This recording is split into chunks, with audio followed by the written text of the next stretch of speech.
All right, everyone.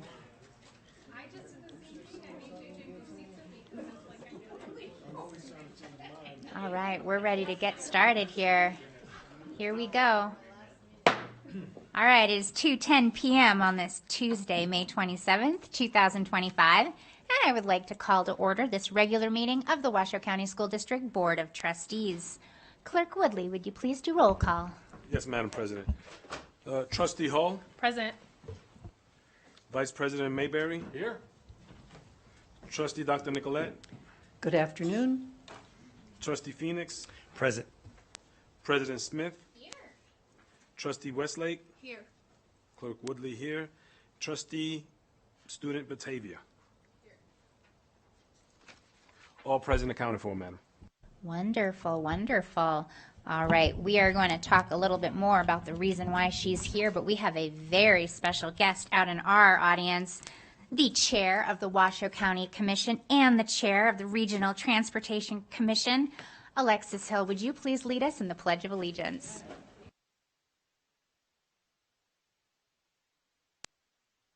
To the flag of the United States of America and to the republic for which it stands, one nation, under God, indivisible, with liberty and justice for all.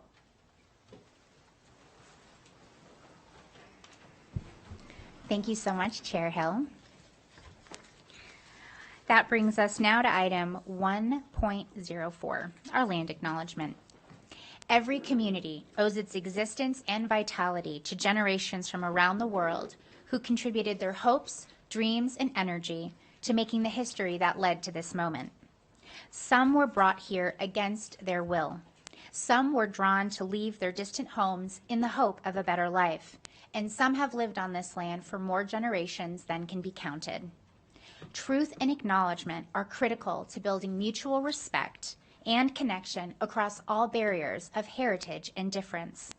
We begin this effort to acknowledge what has been buried by honoring the truth. We acknowledge that some of our educational structures are situated in the traditional homelands of the Washoe, Washoe, Newmoo, Northern Paiute, Niwi, Western Shoshone, and Nuwu, Southern Paiute peoples. We pay respect to their elders, past and present. These lands continue to be a gathering place for Indigenous peoples, and we recognize their deep connections to these places. We extend our appreciation for the opportunity to live and learn in their territory. Thank you. That closes item 1.04 in section 1 in its entirety, and we'll move on now to section 2, our items for consent. I have not received any notice from anyone for pulling an item. Is there Yes, an item? My apologies, but I would like us to talk about 2.04 for just a moment because of the importance. Oh, and we are. So we have our guests there, and okay. We're not, well, we can pull it if you want to. But no, I just wanted to make sure I could make a comment. You absolutely can. Okay. Right. So we won't be pulling that. So I don't believe we have any items that we'll pull. And so now we'll go to discussion for this item. And now is a very good time to explain when I said that we would talk more about Chair Hill and some of the wonderful people that she's here with us. We would, in our general discussion, like to bring attention to item 2.04, which is truly a groundbreaking opportunity for our children. And so I know that you'll be doing public comment, but for a moment, if you wouldn't mind standing when I give your name, I'd like us all to welcome the chair of the Washoe County Commission and the chair of the Regional Transportation Commission, Alexis Hill. Joined also by the RTC Executive Director, Bill Thomas. And also the RTC Director of Public Transportation and Operations, Jim Gee.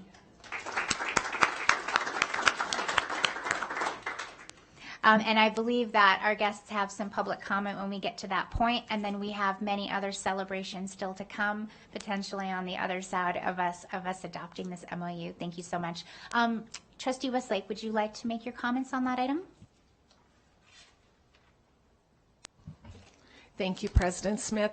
I just wanted to make sure that the public understands what a generous gift and opportunity this is for our families and our children. Families these days are very stressed. A lot are struggling. Kids don't have the transportation they need to navigate around our county and our cities. And I just think this is an amazing thing that RTC is doing for our communities. And I know I appreciate it, and I'm sure all of the other trustees do also. This is amazing. Thank you. I agree. This item is a really special opportunity to also educate our young people about public transportation. This is a very common thing you find in other metropolitan areas, other communities. This teaches our kids how to use the bus, how to get around town. It gives them autonomy and freedom and helps them learn how to become responsible young people and then eventually adults in our community as well. And so I am completely thrilled for this. I know that we have other exciting moments to celebrate it coming in the future, but also wanted to personally say thank you so much for all that you've done. You've demonstrated a generosity in partnership that truly humbles us, and we thank you so much on behalf of our kids and our team. Okay. Well, we have to do the public comment. All right, seeing no other lights on for general comment on consent, JJ, who are we welcoming up? Alexis Hill. There we go. We have Chair Hill with us here for public comment. Thank you so much for the opportunity, President Smith and trustees. It's an honor to be before you today. Washoe County Transportation or RTC has been working on a pilot program over the last summer for kids riding free. We saw that kids needed access to food when school is not in session, and we wanted to see how we could get them to locations throughout the county at all of our libraries, many parks around town where their parents can't necessarily take them so that they can have their lunches during the day. We saw a great success with this program and wanted to continue it on. Your team has been incredible collaborating with them. We will work with each Washoe County School District student to make sure that they have access to the buses, and then we will also be able to track how much they use this resource so we have a better idea of how many kids are riding the bus and what they're riding the bus and when they're riding the bus too. So it's an exciting day for us to finally collaborate on this program, and we want to help you with your absentee issues as well. When we heard the community was tackling this and the trustees were working so hard on this, and we saw that transportation is one of the largest barriers, we thought, okay, we can't necessarily pick up all the school bus routes today, maybe in the future, but we can help those kids access the bus, and maybe on the weekends go to the mall on the bus, and like you had talked about, that independence that we want to see kids have. So thank you for this opportunity, and it's an honor to partner with you, and I can't wait to see what this next year brings about. Thank you so much. Thank you. We're so incredibly grateful to you. This is how a community stands together in support of young people and their education. It takes a village, and we're so grateful for RTC for this. Thank you. Thank you. The board received an email from Katie Simon Holland. Very good. All right, Clerk Woodley, I think you called dibs. Yes, Madam President, thank you. I move that the Board of Trustees approves consent agenda items 2.02 through 2.17. Second. All right, we have a motion by Clerk Woodley. We have a second by Trustee Hull. Seeing no lights on for discussion on the motion, all those in favor, please say aye. Aye. Aye. All those opposed, nay. All right, motion carries 7-0. Thank you so much.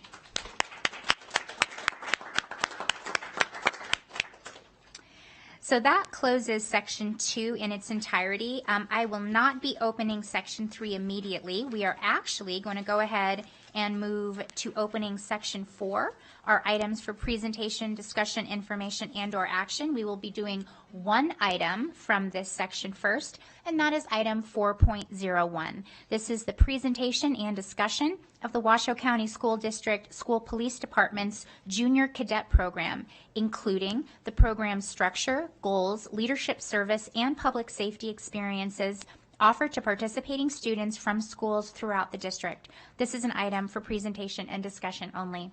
We have a wonderful lineup here, and I know Chief Moore will also be introducing everyone, but we do have with us our Chief of School Police, Tracy Moore, joined also by Officer Gomez, Detective Fleury of our school police, and then also cadets Narvinder Kalon and Olivia Keller and Arlette Luna Gonzalez. Perfect. Thank you, President Smith, Superintendent Ernst, and trustees. I'm honored to be here in front of you as your Chief of Police and tell you about our program for our junior police cadets. This is a program that works under Sergeant Lorenzen's leadership. These students, this is a perfect opportunity for them to explore an opportunity in law enforcement as a career. They develop some leadership skills throughout this program, and it's a good opportunity for them to give back to our community. During this program, they receive hands-on training about law enforcement activities that we do. They learn about laws. They get to drive police cars. They get to go to the shooting range. But they've had also a recent adventure. I'll let you tell about that. They did go back to Washington, D.C., all on the funding that they raised as students in this school district to go back to that Washington, D.C. National Police Officer Week. So Sergeant Lorenzen, he oversees this program, but I think I'm going to introduce to you is going to be Officer Gomez, who's going to introduce you the students within the school district. And also kudos to Detective Fleury too. Those two have spent countless hours of leading this program. So thank you, team members. All right, Officer Gomez. Welcome. I think we'll sit down here and then I'll have my students come up here. That's okay? Sounds good to us. Good afternoon, President Smith, Superintendent Ernst, and members of the Board of Trustees. My name is Jesus Gomez, and I'm here today alongside Detective Quentin Fleury. Arla Luna from High High School. Narvinder Kalon from North Valley High School. And Olivia Keller from Bonnie Ranch High School. Okay. Oh, I forgot. There was one little mention that I wanted to say real quick. Just want to say thank you to Chief Moore and Deputy Chief Baker for their continued support of the program and Miss Julie Kemp for all of her help throughout the year. We also wanted to say thank you to Sergeant Lorenzen for all of his support, work, and dedication he has poured into this program. Without him, none of this would have been possible. I know our time is limited, so I'll be moving quickly through the slides. We believe the best way to truly understand the impact of this program is by hearing directly from the students themselves. Their personal stories are powerful, and we want to give them time to share their experiences with you today. Okay, let's see. Okay. So the program history. The School Police Junior Cadet Program began as the Police Explorers Program nearly 20 years ago.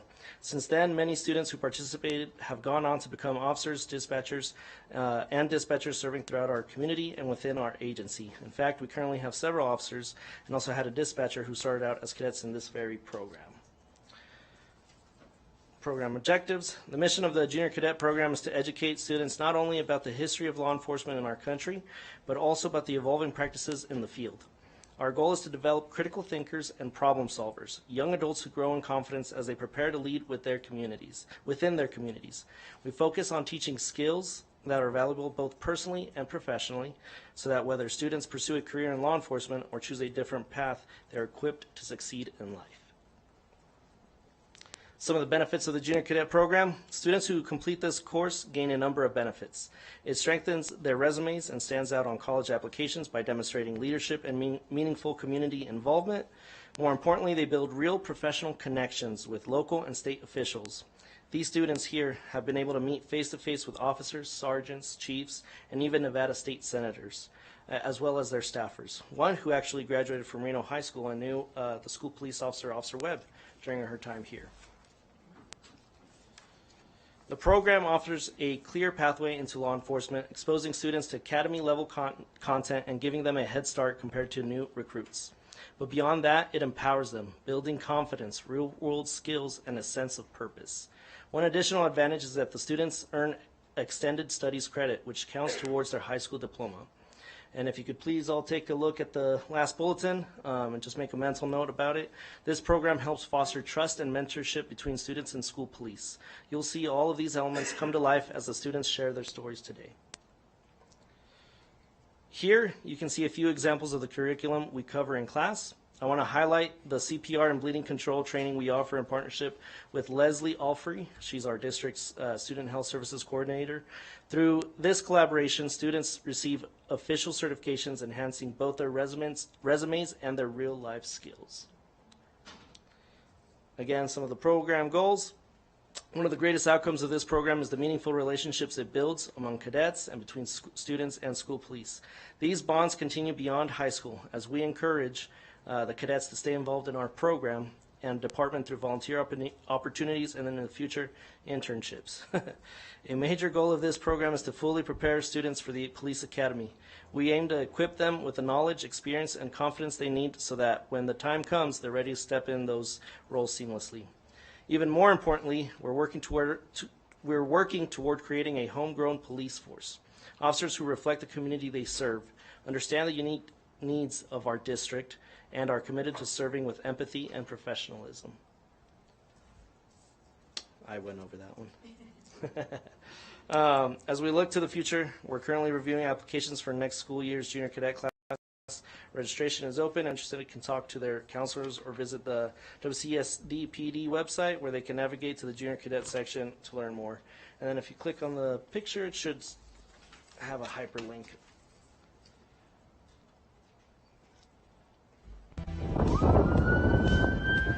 I've had a passion about law enforcement since I was, I want to say, around 7 or 8 years old.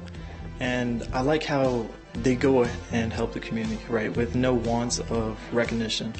They have a passion to help other people with no ego at all. The Junior Cadet program has been with our department for years and years. It formerly was Police Explorers and it changed over to Junior Cadets. Over the years, we've had many people that have left our program, gone to school, and become law enforcement officers. We have people at Sparks, Reno, here, dispatchers. I think we have a couple lawyers, the criminal defense lawyers, I believe, that have gone through the program that just got the taste of what law enforcement's about. I started as a freshman all the way through my senior year. I was a student at Spanish Springs High School, so I did that for the 4 years. Sticking with it for the 4 years gave a big eye-opener to what we could do in the future. You get to go hands-on with the officers that are teaching you and go see their day-to-day and experience what they get to do. So one at a time, I'm going to run you guys through the approach. We need the rhythm, we need like the sequence. They're able to see and do exactly what we do. We break down that wall between police officers, the community, and the school district, and we put them on the same level as us to be able to experience that for themselves, which gives them the best idea as to whether or not this is a career path for them that they want to choose.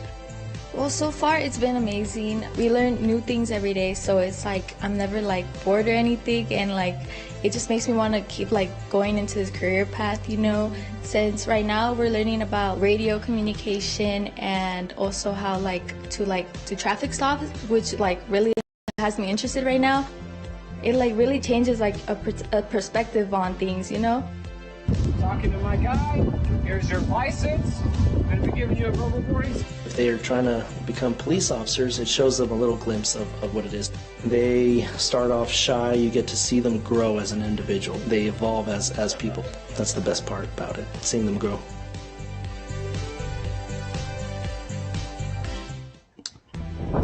Had a different hairstyle back then. I've had a passion And about then I'm going to turn it over now to Narvinder, because I truly feel like it's more powerful to hear from them, their stories and everything that they learned this year. Thank you. Hello and good afternoon, President Smith, Superintendent Ernst, and members of the Board of Trustees. My name is Narvinder St. Connell, and I am currently a senior at North Valleys High School. I would like to begin by expressing my deepest gratitude to Officer Gomez, Detective Fleury, and Sergeant Lorenzen. Without their membership, support, and commitment to this program, I would not be standing here today without the confidence and purpose I've gained over the past year. They've helped shape who I am as both a student and hopefully future member of law enforcement. At the end of my junior year, I received a group email from my JROTC colonel. It was my final day in the program. I wasn't sure what the next chapter would look like until I opened that email. Inside was a short introduction to a new law enforcement class, a PowerPoint explaining the curriculum. Right away, I was hooked. I contacted my counselor, and just a few weeks later, I was officially enrolled. But my passion for law enforcement didn't begin there. It started much earlier. When I was just 8 years old, I had my first encounter with a police officer at a local community event. It was one of those family-friendly gatherings where first responders came out with their vehicles to interact with the public. I remember being drawn to the flashing red and blue lights, the sound of the sirens, and the way the officers carried themselves. Something about that experience stuck with me. From that day on, I knew I wanted to pursue a career that was exciting, meaningful, and gave me the opportunity to serve others. This program has helped bring my younger dreams to life. Over the past year, I've gained valuable knowledge about policing, from learning the basics of law enforcement procedures and firearm safety to developing critical communication and social skills. We spent countless hours learning the 10 codes and mastering radio procedures, which were the foundation for almost everything we did. Those lessons weren't just theoretical. They came into use in real life. About 5 months into the program, my car was involved in a semi-hit-and-run accident.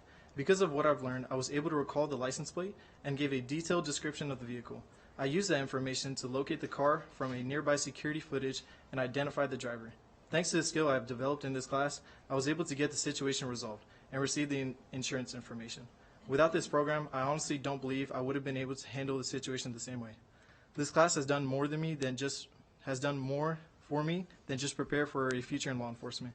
It's helped me grow as a person. I still struggle with public speaking and face-to-face conversations. Like many people my age, I relied more on texting and social media than real-world interactions. But through this program, I've developed confidence. I've learned how to present myself professionally. I've how to speak clearly and how to hold a conversation without stuttering or second-guessing myself too often. These are skills that I will carry for the rest of my life, regardless of what career path I follow. Most importantly, I found a second family in this program. The friendships and bond we've built between cadets and officers alike are genuine and lasting. It is a place where I felt safe, supported, and understood. There was never a dull or wasted day. Whether we were learning new procedures, practicing drills, or volunteering in the community, we were always doing something meaningful. Speaking of community service, we've been out there doing real work, knocking on doors, raising awareness about our program, and gathering funds for our trip. One of the biggest accomplishments was raising enough money to attend Police Week in Washington, D.C. That trip was one of the most powerful experiences in my life. We attended a candlelight vigil to honor fallen officers from the last year, and we learned firsthand about the sacrifices law enforcement officers make every day. It was a somber, humbling, and unforgettable experience, and I hope future students get the same opportunity as well. To close this, I want to say thanks to this program. It has truly changed my life. It is not just a class, it is a launchpad. I've gained knowledge, confidence, purpose, and connections that will last longer after I graduate. I want to once again thank Officer Gomez, Detective Fleury, and Sergeant Lawrenson for their membership. And I want to thank you, the members of the school board, for taking the time to hear my story and support programs like these. They matter more than you know. Thank you. I would now like to pass our story to Arlette. Thank you. So we'll give you a round of applause. I don't know, Navinder, for someone who says that this was not natural to you, I think that you just presented very, very well to this body and to the whole community. So congratulations. Hello, President Smith, Superintendent Ernst, and members of the Board of Trustees. My name is Arlette Luna. I am a senior at Hug High School, graduating this year. It's a pleasure to be here to talk to you guys today about the Police Cadet Program. I will start off how I found out about this program. It started when I expressed interest in law enforcement to my forensics teacher, specifically wanting to be an undercover cop. It was then when Ms. Hansen mentioned this program. She printed out a PowerPoint that explained what the program was all about and helped me with the sign-up process. She always encouraged me and never gave up on me trying to get a hold of Officer Gomez so that I could have the opportunity of joining this class. Law enforcement has always been a career I've wanted to pursue. Movies are what sparked my interest in law enforcement, seeing how brave police officers are and how they always put others first. My brother has also had an interest in law enforcement growing up and joined the Sparks Explorer program. He shared his experience and what he learned with me, and it really encouraged me to follow that path. He is now in the military and continues to inspire me to follow what I am interested in. What this program has taught me is the basics of policing as well as the importance of doing things a certain way in order. We were able to have many hands-on experience that helped me think about things in a different way. We had scenarios that challenged my thinking, since I don't know what to expect, so I had to try and be ready for whatever they threw at us. This program has not has not only taught us about policing, but life lessons and skills. I learned that you must truly work hard for what you want. I gained confidence in myself by learning how to deal with problems. My communication skills have also been improved since I do consider myself a shy person. I believe I have gained an important life lesson. This program has been more than just an after-school class. It feels like this class is my other family. I would always look forward to going every week. The connections and bonds we have made with each other are strong. I have always felt safe and comfortable knowing I can be myself around my team. We've also learned how to give back to our community and how to get ourselves out there. We have participated in some police-related events. For example, Evening in Blue and the Nevada Day Parade. This has helped me see how much our community appreciates our officers. The trip to Washington, D.C., Philadelphia, New York has been one of the best trips I've had the opportunity to earn. We worked very hard to make this trip possible, from knocking door to door, telling people about our program, and we also did many fundraisers. The trip was a one-in-a-lifetime experience. We got to see many historical pieces and places that were very touching. We went to the candlelight vigil and the wall of all the names of the fallen police officers. It was really touching to see how the families of these officers are still proud of them, and the way they spoke of them is just a feeling you can't explain. One of my favorite parts of the trip was touring the FBI building. I really enjoyed seeing what they do, the training they go through, and the equipment they use. It made me really excited to continue learning about this career. I am beyond grateful for this program and for everything it has taught me. I love this program and would love to do more years if I could. I am truly grateful for Ms. Hansen for introducing me to this opportunity. I am also grateful for Officer Gomez, Detective Fleury, and Sergeant Lorenzen for making this program and trip so meaningful. They have always been committed to this program and have done their best to teach us, explain to us, and provide a lot of hands-on experience. They are amazing officers and teachers, and for that I thank them.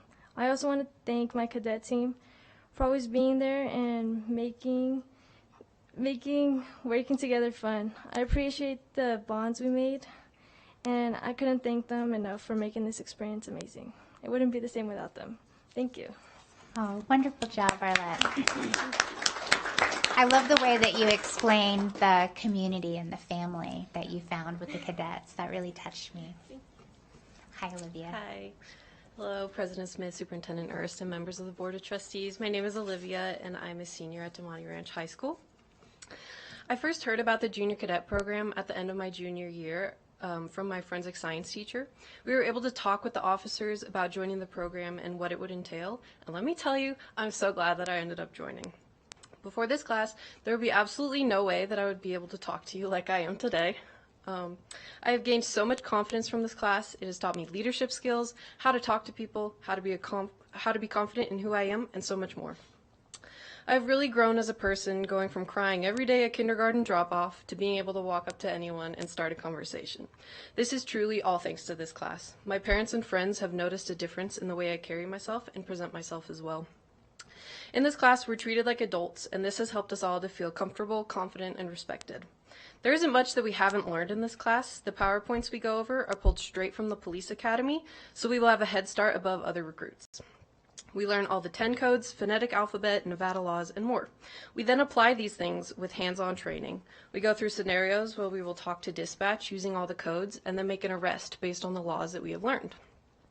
This really helps us to understand exactly what the job will be like and what are some possible things we could expect to encounter in the future. We went to the EVOC track and had an opportunity to learn driving maneuvers that officers use while on the job.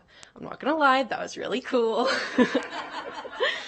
We were also able to step onto a real firing range at the Regional Training Center and learn how to properly handle firearms.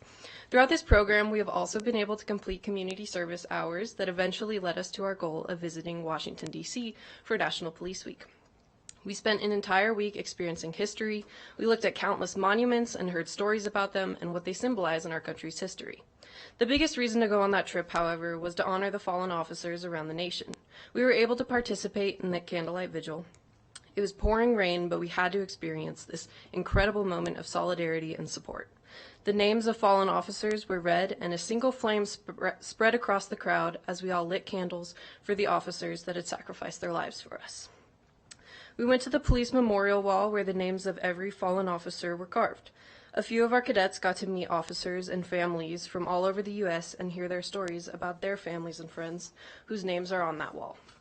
This made us realize how fragile life is and what those officers put on the line to help protect and serve their communities. I will always be so incredibly grateful that I was able to be a part of this program.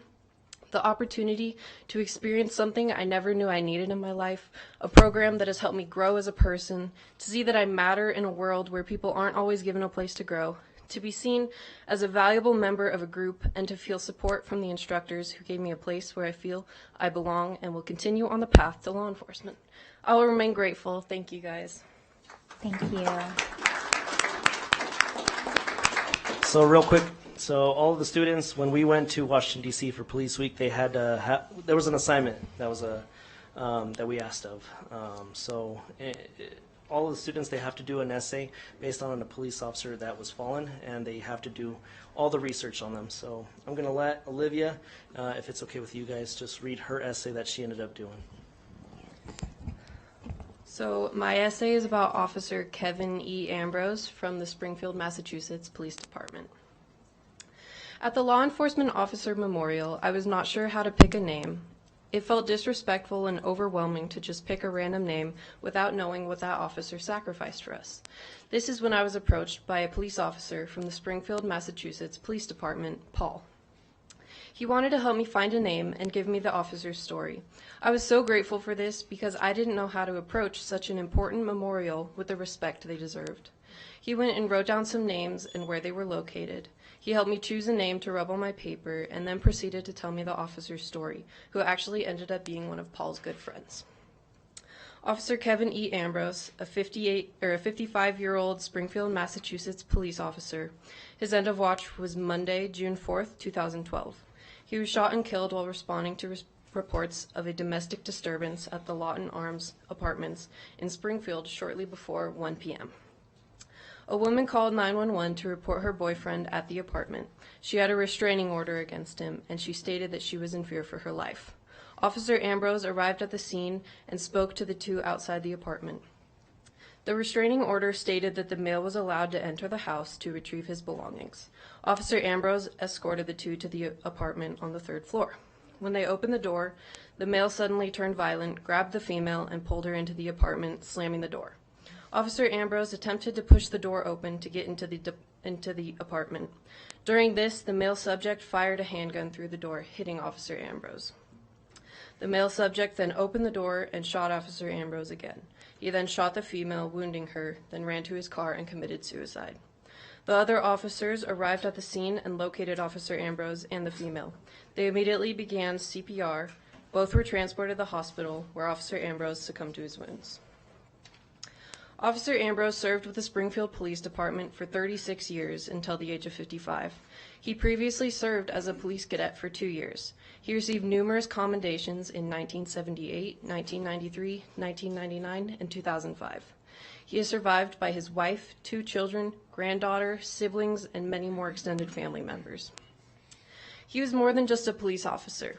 He was a man who loved sports. He was a member of the Police Golf League, enjoyed watching teams like the New England Patriots, Boston Red Sox, Bruins, and Celtics, and he coached youth soccer, baseball, and basketball for many years. He received a degree in criminal justice and quickly started his career in law enforcement as a cadet in 1974 and became a police officer in 1976. He worked in squads A, C, and B in the records division and in the traffic and detective bureaus. He protected and served his community until his last breath. What I can tell you about the experience of learning about Officer Ambrose is that I connected with the memory of this man like I knew him personally. He was a man with a family, with a community who loved him, who gave his life protecting and serving. I feel grateful to know his story, to know that men like Officer Ambrose are out there protecting the innocent and giving their lives in the pursuit of safety and justice. I will never forget what I learned about this man. He is now a part of my story, a part of what I know about being a police officer and a brave human. Officer Kevin Ambrose is a hero.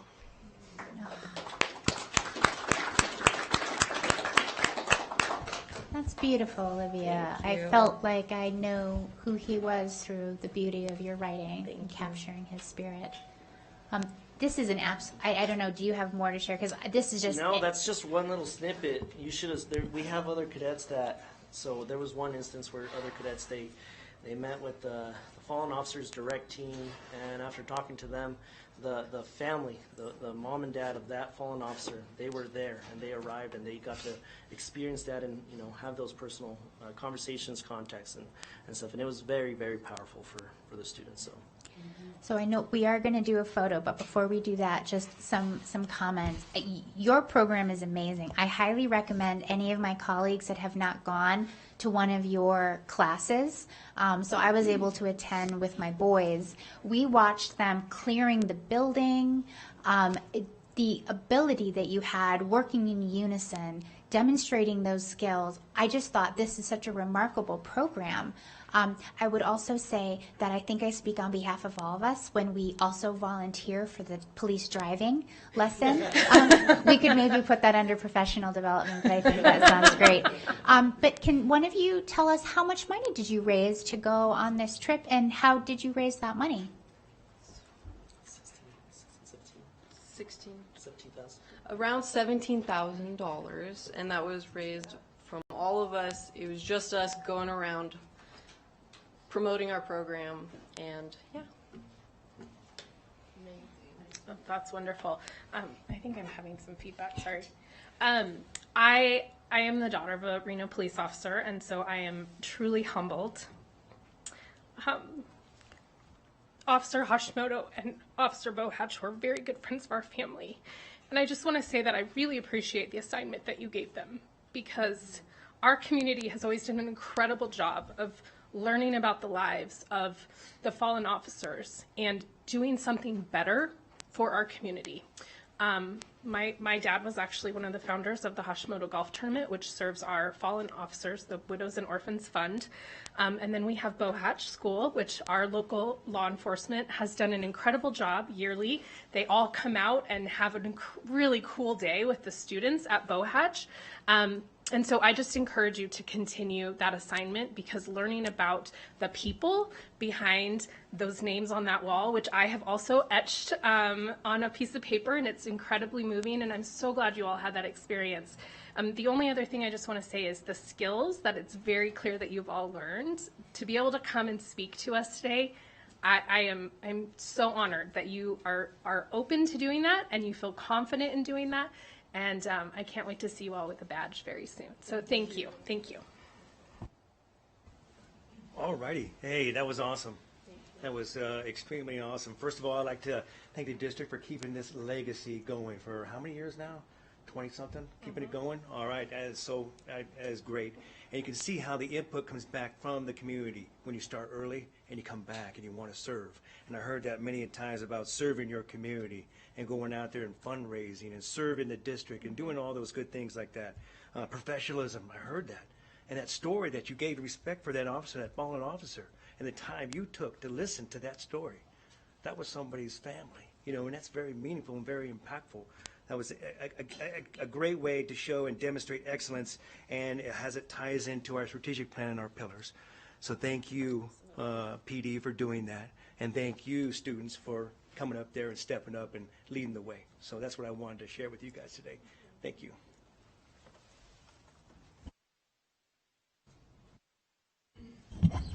I'll be brief. I just want to, again, let you know how proud we are of you. And so I do have a question for our students.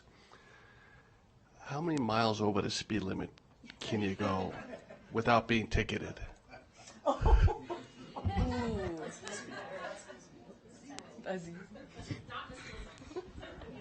It's definitely 0. Good answer. Good answer. I'm just bringing some levity. Thank you all. Congratulations. Thank you. So we're going to get up here and take a photo with these wonderful students. And just officers, thank you so much. Officers, detectives, sergeant. The fact that you are doing this work, you are showing this community what Grow Your Own looks like. So thank you so much for the time you put into these students and the legacy of the Washoe County School District Police Department. So thank you. Wonderful work.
All right.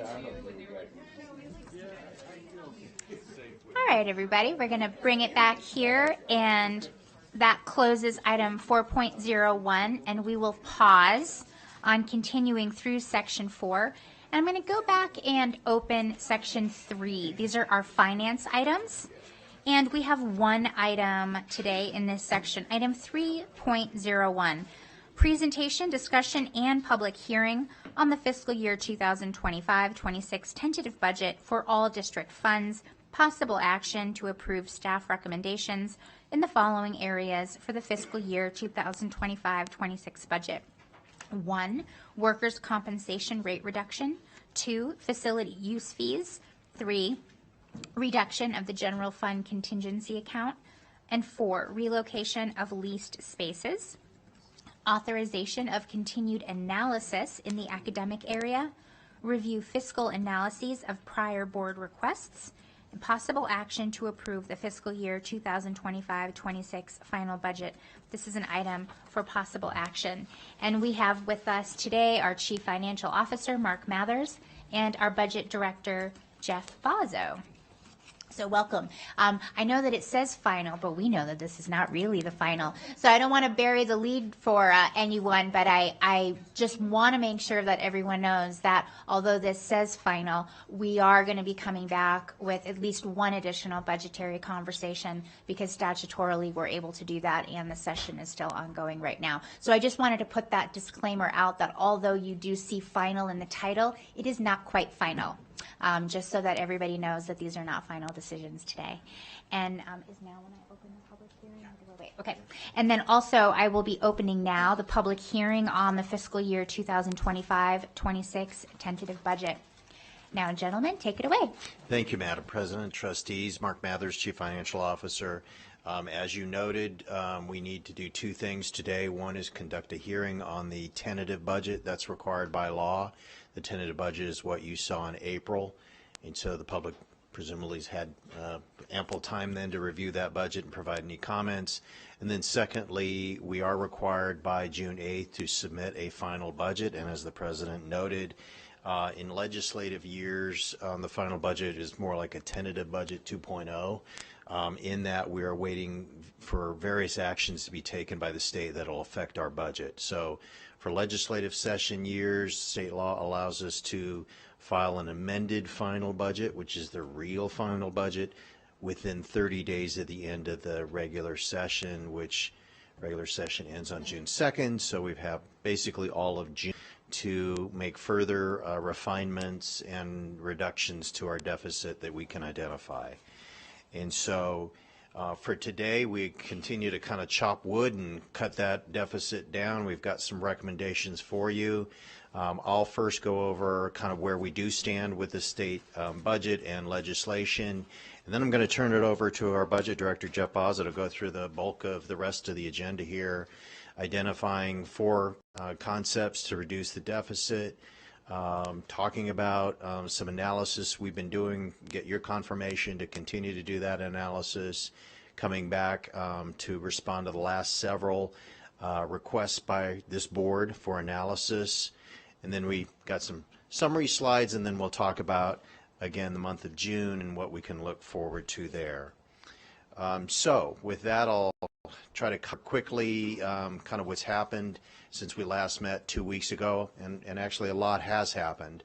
Just to retrace, last meeting we told you about the reductions in projected revenues for the state general fund that was done by the Economic Forum, and also the state education fund, and then also the money committees of the legislature basically covering that reduced revenue of the state education fund. So that basically took us back to the governor's proposed budget in January, and unfortunately for us that meant going back to a $9.7 million deficit. I'd like to have seen a $0 million deficit, but we are back to the original $9.7 million deficit. So we built this presentation on all those actions being incorporated into the K through 12 funding bill, and I'll talk about that funding bill in a second.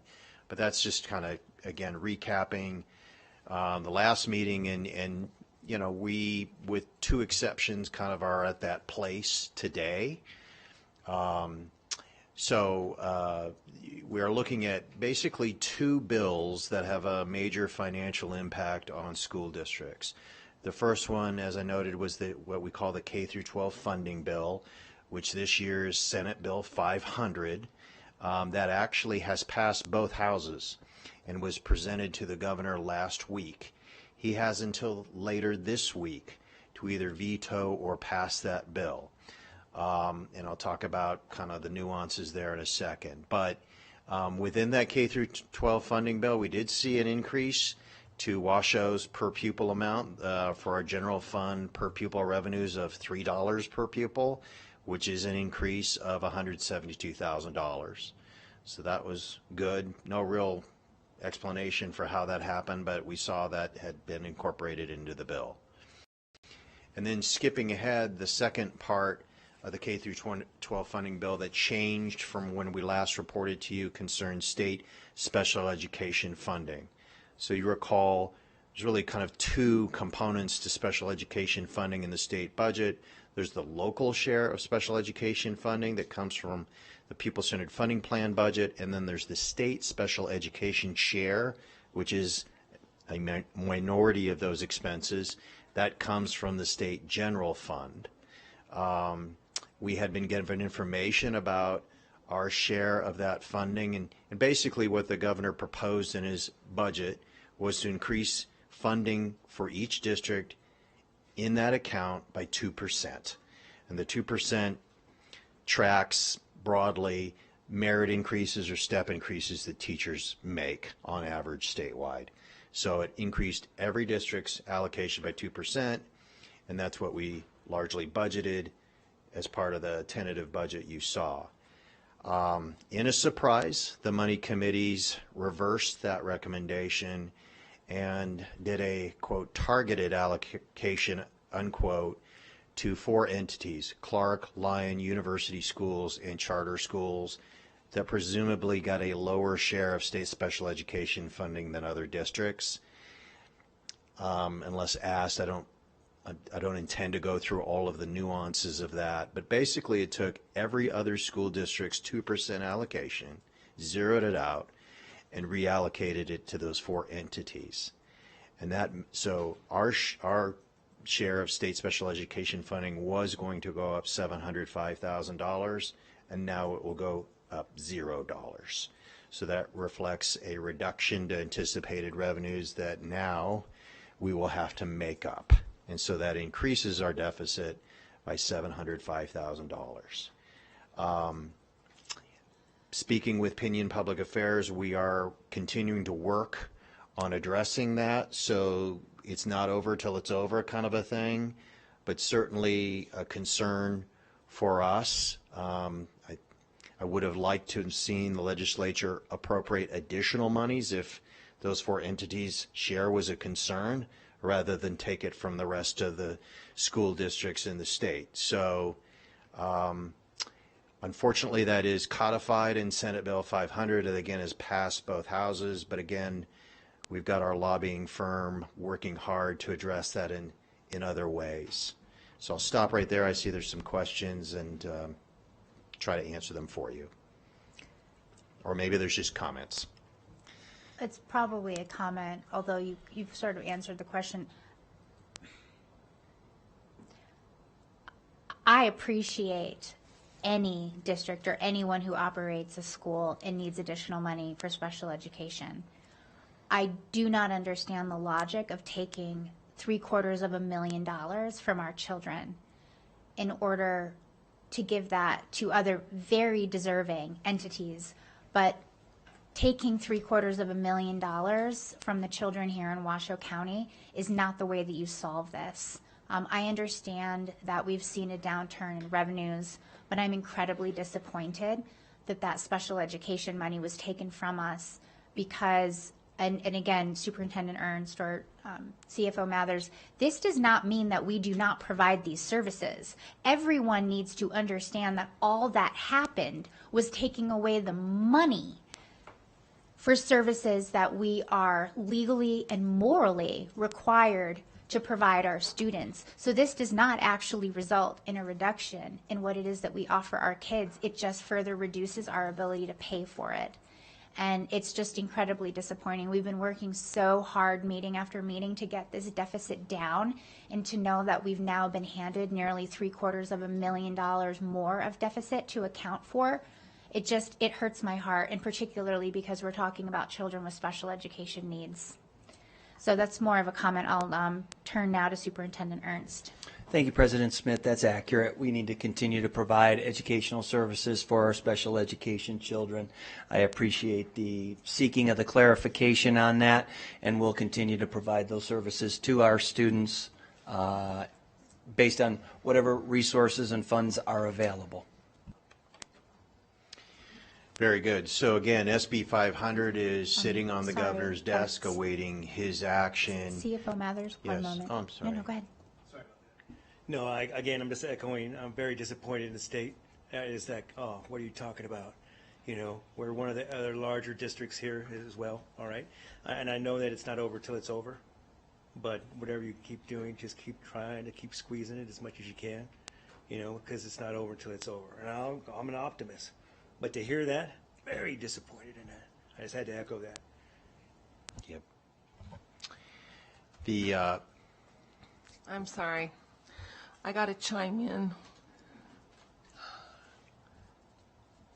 I know I receive quite a few emails of concern, of anxiety, complaints on how we provide for our special ed students, which they're special.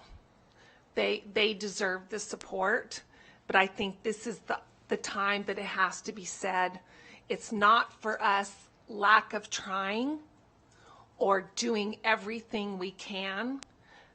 The blame needs to be laid at the feet that deserve this, and the state basically just thumbed their nose at these children right now, and I'm pissed. Okay. The second legislation that kind of has the financial impact certainly to Washoe, but is in play here in the last week of the session, and we are down to the last week, is Assembly Bill 398. And what that actually does is provide compensation incentives for hard-to-fill teacher positions. So this is a good thing. Largely focused on titled schools. This is the Speaker of the Assembly's bill. It was then modified to also include funding for charter school teachers, incentives like SB 231 did last session for public school districts. This would provide funding to match any compensation increases charter schools give to their teachers, and that was, you know, telegraphed by the governor as a key bright line issue for him. So the bill was amended to include that. It has passed one house. It's on to the second.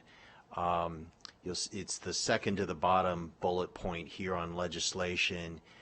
Just parenthetically, at one time it would have disallowed use of weighted funding for employee incentives, and we do that currently. And so, again, thanks to our efforts of Opinion Public Affairs, that was amended to allow Washoe certainly to continue to do that. But the governor's spoken very strongly about wanting charter schools to have the same level of compensation incentives that public schools did. So AB 398 is moving through the legislature. We'll see if the governor signs SB 500 or holds off on approval of SB 500 until AB 398 passes and is on his desk as well. So we will continue to monitor developments. The last week is a flurry, as you all know. But these two bills are certainly in play, and they need to be solved before other parts of the state budget can be solved. So all eyes will be on kind of what's happening there in Carson, and we'll let you know as soon as we know. I just have a quick question about the ones that you have listed with monetary amounts. are the asterisks next to them that those are unfunded? So do those bills include funding, or which ones include funding and which ones don't? That's not a indicator, the asterisks. No, Okay. none of those bills include funding. Okay, they're all unfunded mandates. They are all unfunded mandates. Now, some of these bills, I want to be fair, have been amended since we first listed them Sure. and may not carry the price tag that they used to. So, for example, SB 410, fourth from the bottom, has passed both houses. It now requires that dependent health insurance coverage be a mandatory subject of bargaining.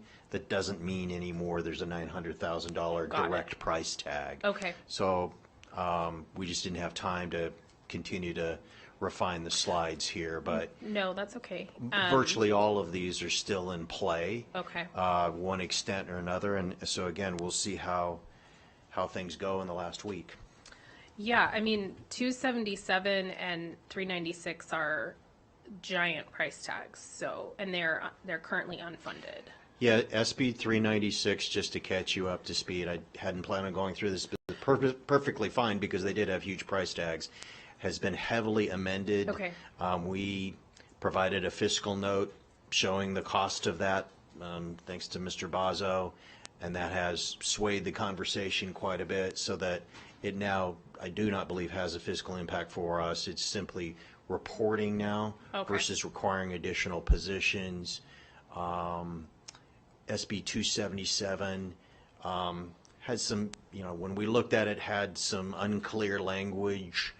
We're hopeful that that won't actually require that and is more of a expression of intent, if you will, but I always worry when I have a bill that has a bill that says that because you never know how that's going to be interpreted in the courts. Absolutely. So again, a lot of these bills have been amended once or twice, and I think we'll be prepared to give you kind of a final rundown of the status of each of these bills later in June after the session ends. Thank you. I appreciate that. And so, President Smith. yes. Sorry, I got to say something more. I love that word intent, and I hope I can articulate this. The state wants to show the intent that they care so much that they want to do these things, yet they don't want to pay for them. And then that makes us look bad when we have to do whatever variances or whatever, basically saying, sorry, we can't do this. Just with the social workers, don't we have to hire out of the school district to support our schools because we can't get enough social workers applying to our schools? I mean, do they have any idea of what's going on? Let's just add more people that we can't fill. Thank you. So I won't comment on that, but this is exactly why, I'll be very honest, our next budget meeting could be very interesting. So we are only working in a space of assumption and educated guesses. And just like we learned last week with $750,000, any morning we wake up, we could be looking at a different outcome. And that's why this is really going to be a photo finish with potentially incredibly large decisions to make when the dust settles, assuming it is fully settled by June 2nd. I'll just conclude by concurring these are all unfunded mandates, and if you really want these things, then fund them. And so, I have to agree with the sentiments expressed here. With that, though, we will turn it back to the district, and as noted, Jeff will lead the conversation going forward here. Thanks, Mark. So getting into our recommendations to help offset the budget deficit, we'll start with workers' compensation rates. So the purpose of workers' compensation rates are to charge district funds to send it over to the workers' compensation fund to pay for workers' compensation, insurance, and claims. It's a charge to the district based on a percentage of an employee's salary. So that charge cost to the general fund and other funds sent over to the workers' comp fund to pay for those costs. So the workers' compensation fund has had several healthy years. Most of that is due to the recent cost of living adjustments that were given out last year and this year, totaling over 15%. So the amount of revenue going into that fund has increased. We're also working to change our insurance policy to reduce the risk of large claims. Both of those things should reduce the ongoing long-term cost of that fund. Mark and I put together a projection through fiscal year 31 where we can slowly draw on the net position or fund balance of that fund. And what we can do there is relieve the general fund an estimated $312,000. Thank you. That sounds like a very reasonable, I guess, way to approach it. In the event that the projection is not correct, then we would take money from the general fund to meet the needs. How would that look? So let's say we get 3 years down the road and we've had some really bad years in the fund, we could look at raising the rate to recoup costs on an ongoing basis, or if there was a one-time significant cost in the fund, then we could possibly look at a one-time injection into the fund from the general fund for that cost to help get it back on track. Thank you. And so that might be how we could use any kind of rollover dollars that we have or reserves. Yeah, let me just clarify too. We are actually overfunded in that fund. We have a reserve for future incurred but not reported liabilities. So there's an actuarial report that says you must reserve X dollars, I'll say. We do that, and then we have fund balance over and above that amount. So we are overfunded. And the idea here is twofold. One is to start to draw down on that overfunding, because many times an external auditor will point that out and say, what's your plan? You're overfunded, so what are you going to do? Secondly, there's a risk shift, if you will, a shift in risk to our insurance company. So we're self-funded, but we can offload risk to that insurance company. And so based on very recent analysis, we think we can do that in a very cost-effective manner. And so combined, we don't usually like to, recommend things such as this, but I'm really comfortable recommending it to this board. It's a slow drawdown, and we can certainly tack left or right depending on, actual experience going forward. Okay, thanks. The next item here is a review of our facility use fees. So we make our buildings and rooms and grounds available to the public per board policy. We have a tiered fee schedule for the use of facilities, and we also have a custodial overtime rate when a custodian needs to be provided to make sure the building is cleaned beforehand, during, and after the event. So similar to the workers' compensation fund, there's been adjustments over time. The custodial wage has increased with the recent cost of living adjustments and SB 231 increases. So the cost of custodial overtime has increased almost 20% over the last few years, and we haven't updated the fees. So the options here would be to raise the rates by 20% to catch up the custodial overtime fee to the new costs. This would result in $40,000 in additional revenue in the general fund. It's a very straightforward way of doing this. Another option would be to review this further in FY26 with a more detailed analysis.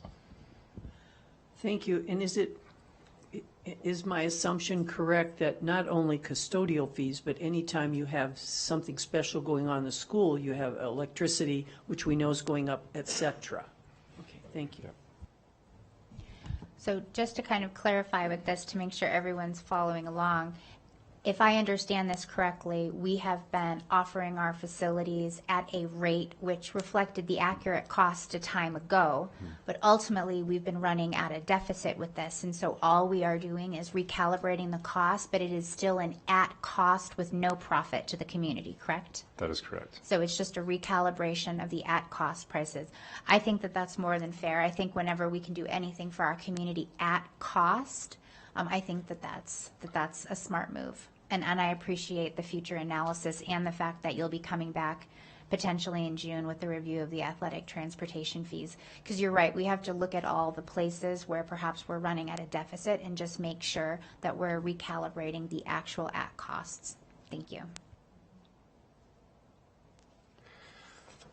Okay, the next item is our general fund contingency account. So we have a board policy that requires the general fund contingency account be at 1%. Last biennium, or I guess the biennium we're currently in, with those significant revenue increases in the people-centered funding plan, the contingency account increased significantly. This proposal here is to reduce the contingency account from $6.4 million to $5 million. So that would get it to about 0.75%, down from 1%. Now, there are some cons to this. One is if we have an enrollment decrease, that's more than what we expected when we get to count day, we'll have less in the contingency fund to help offset the position cuts that would result. You know, there's other issues here like covering federal funding, if we need to do that, legal costs. We shaved down the electricity costs in the last budget presentation, but a few years ago we saw a rapid increase, and we went through the contingency account rather quickly during the year. So anyway, there are cons to this, but it's one way that we can help resolve the budget deficit. And then lastly in this section, looking at the buildings that we lease, this table here shows what we're currently leasing, and staff is negotiating the lease of Plum Lane and may evaluate the relocation of staff to other buildings during the fiscal year. So there could be a savings there. Then as we progress through the FMP and the admin building, there could be additional savings and lease costs. So nothing that we can save right now, but those are some down the road items. So just an update of where our FY26 budget deficit is. We started today with a $4.1 million deficit. Then with the increase per pupil amount and these other budget adjustments, we got it down to $2 million, but then with the special education funding reduction, we are sitting at a $2.7 million budget deficit.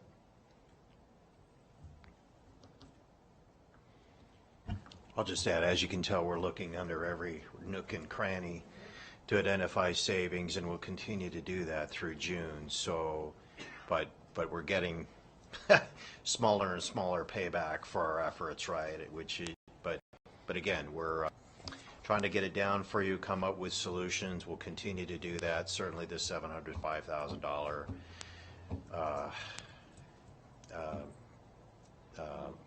surprise, I'll just call it that way, really doesn't help. But that's where we stand as of today. And so that's what the final budget would present and be filed with the state unless you have changes to these recommendations.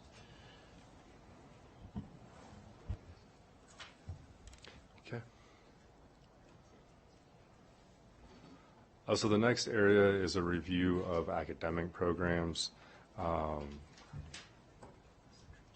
Yeah, just to step in, you know, the point here is that we continue to look at central services, district-wide budgets like the contingency account. We're reducing that as far as we feel like we comfortably can at this point.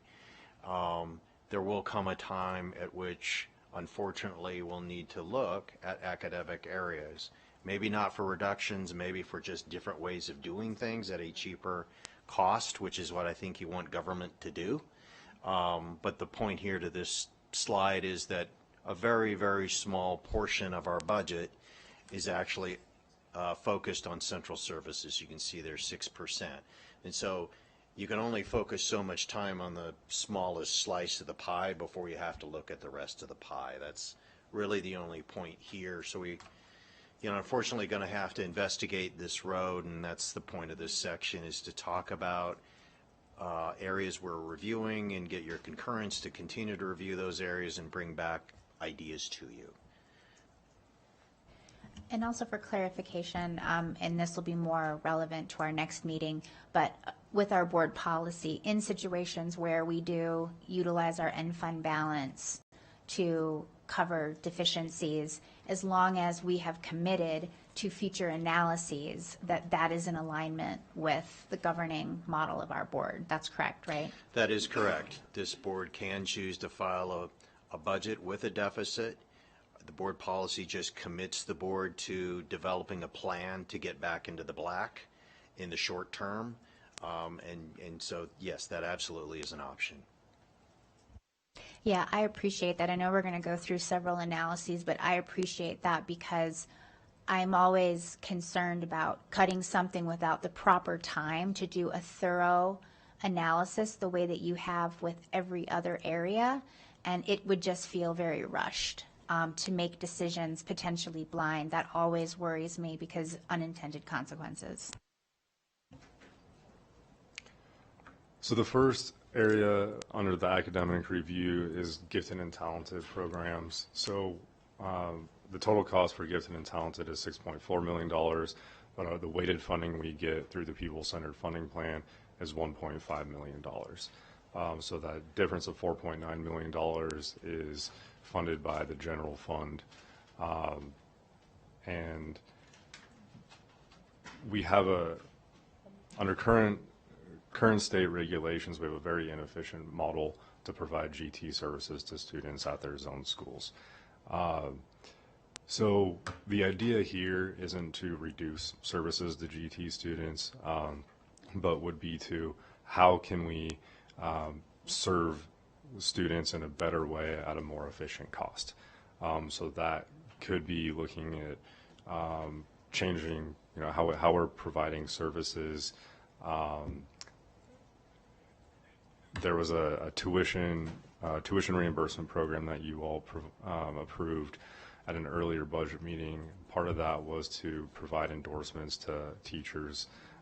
So if we have more GT endorsed teachers through that, then that's one way that we can have a more efficient model to serve GT students. And before we move on, we did receive some public comment on this item, and so I would like to give Superintendent Ernst an opportunity to further explore this. Thank you, President Smith. Thank you, Mr. Bazo and Mr. Mathers. Appreciate the presentation. And President Smith, appreciate the comment about making sure that we are doing thoughtful analysis in all areas. As Mr. Mathers has explained, we've been turning over every rock within the organization, getting down to facilities use fees and some slight savings that we could gain from that as a way of building back up to current costs, yet continuing to provide a service for the community. As also has been discussed tonight, we need to have a plan to get back into the black. If this were to move forward and you were all to approve this at an upcoming meeting, it's imperative that we do have a plan. And so, just as Mr. Bazos has said, we're looking for efficiencies. And when we can get to efficiencies, that can have some cost benefit, but these are just additional ideas that we continue to explore as a district among many. So just wanted to provide that clarification and appreciate the comments that have been offered. Thank you. I have a question. If there's any way that we could also have some information about, especially the students going to the magnet schools, they are very much placed in the outer perimeter of our district, meaning that they are not accessible to many of our students. So I am very curious, and always have been, how many of our students are not zoned or live close to those areas and are able to access our GT programs. And I think that's part of that information is something that we need to know before we look at the big picture of gifted and talented. As many of you know, I taught at Sparks Middle School, and going out to Mendive at the time, or now it would be Sky Ranch, would not have been possible for most of my students. And so they only received those push-in services maybe once or twice a month, which was not effective, right? And so I really appreciate that we're going to look at this, because we need all students to have access, not those that are blessed enough to have parents who can drive them somewhere, because we are not going to be able to add transportation at this point, right? And so I think we need to also have some ideas of where the students are coming from that are going to those magnet programs. So if that's a possibility, that we can have a little more information about who's going to those programs and how we can better serve all of our students. So thank you. Yeah, I appreciate this. So I think, like many of us, I'm a big supporter of GT education. I found this to be very eye-opening, because the state only gives us $1.5 million, and yet the costs that we incur are much higher. So I appreciate, and I plan to support this authorization to do an analysis to understand the strings attached with their money, and whether or not we could build something better for our kids without the requirements that come with not enough money to run the program anyways, but a big price tag in order to meet those expectations. So I am personally looking forward to how we can serve this educational community potentially better, but with more autonomy. A question about that. I think I get where you're going, and I like the direction. Are you saying that we would untie the strings of receiving state funding so that we can create our own programming? I'm trying to understand exactly what you mean. That certainly is one option. If we're only going to get $1.5 million from the state, and that they're funding GT-weighted programs at the alleged weight of 0.05, which seems preposterous to me to run a GT program at that low of a weight. So we're not going to get any more than that. So you're exactly right. One of the options among many that we could look at is foregoing that $1.5 million and designing our own program. So not having the strings associated with constructing an inefficient system, foregoing that $1.5 million and seeing you come up with a better system that we like better, and letting the $1.5 million go. That is one of the options that we would want to look at. And just to clarify, today's vote doesn't mean that would or wouldn't happen. We're directing the superintendent to authorize the time to do a thorough analysis that would come forward to this board and the community at a later date. That's right. Thank you. Moving on to fixed allocations. So in addition to our enrollment-based positions that get adjusted when we have projected enrollment or count day adjustments, we also have fixed allocations at certain smaller schools. So with falling enrollment over the past several years, this analysis would be to look at efficiencies at those schools and lowering the average per pupil cost at those schools. As you can see in this table here, the average per pupil costs at our fixed allocation schools are about 55% higher than our enrollment-based schools. And lastly here is a review of our last year's strategic plan budget proposals. So there was a $10 million general fund investment into the strategic plan, and that included allocation adjustments at 1- and 2-star schools, with the idea that we would come back and have an academic return on investment, if you will. The analysis would include that and possible other areas of using an income needs-based approach to concurrent enrollment fees, or also other programs that have been completed. We check the box, they've been implemented and no longer require funding to continue. Okay. This next section here is a follow-up on two of the analysis that you asked for back in February, with the first being the compensation and benefits for aides and assistants, and then I'll follow that up with student-teacher compensation. So we don't have a lot of general education aides or assistants, but we do have library assistants. As of May 15th, all of those positions are filled. And then we have at the elementary schools teacher aide duty reduction positions. So these are 1 hour per day per positions to help cover lunch duty. And those are usually provided as additional hours to positions that are already at the school. There's a 10% vacancy rate in those positions. And then what we did here to the side was show what a potential 5 or 10% pay increase for those positions would be. In English learner programs, all of our EL assistants are 35-hour-a-week, fully benefited positions. Right now, there's 6.125 FTE that are currently vacant, about 11% of those positions. However, we think that's because of the significant amount of EL assistant positions that we added last year and are still working to fill. But again, you can see the cost of a 5 or 10% pay increase here. Going into our special education program assistants, so for every special education self-contained classroom, on the left side of this table here, you can see the different programs that would be. They all have a dedicated assistant in each classroom. That ranges between 30 and 35 hours per week, and these are, again, fully benefited positions.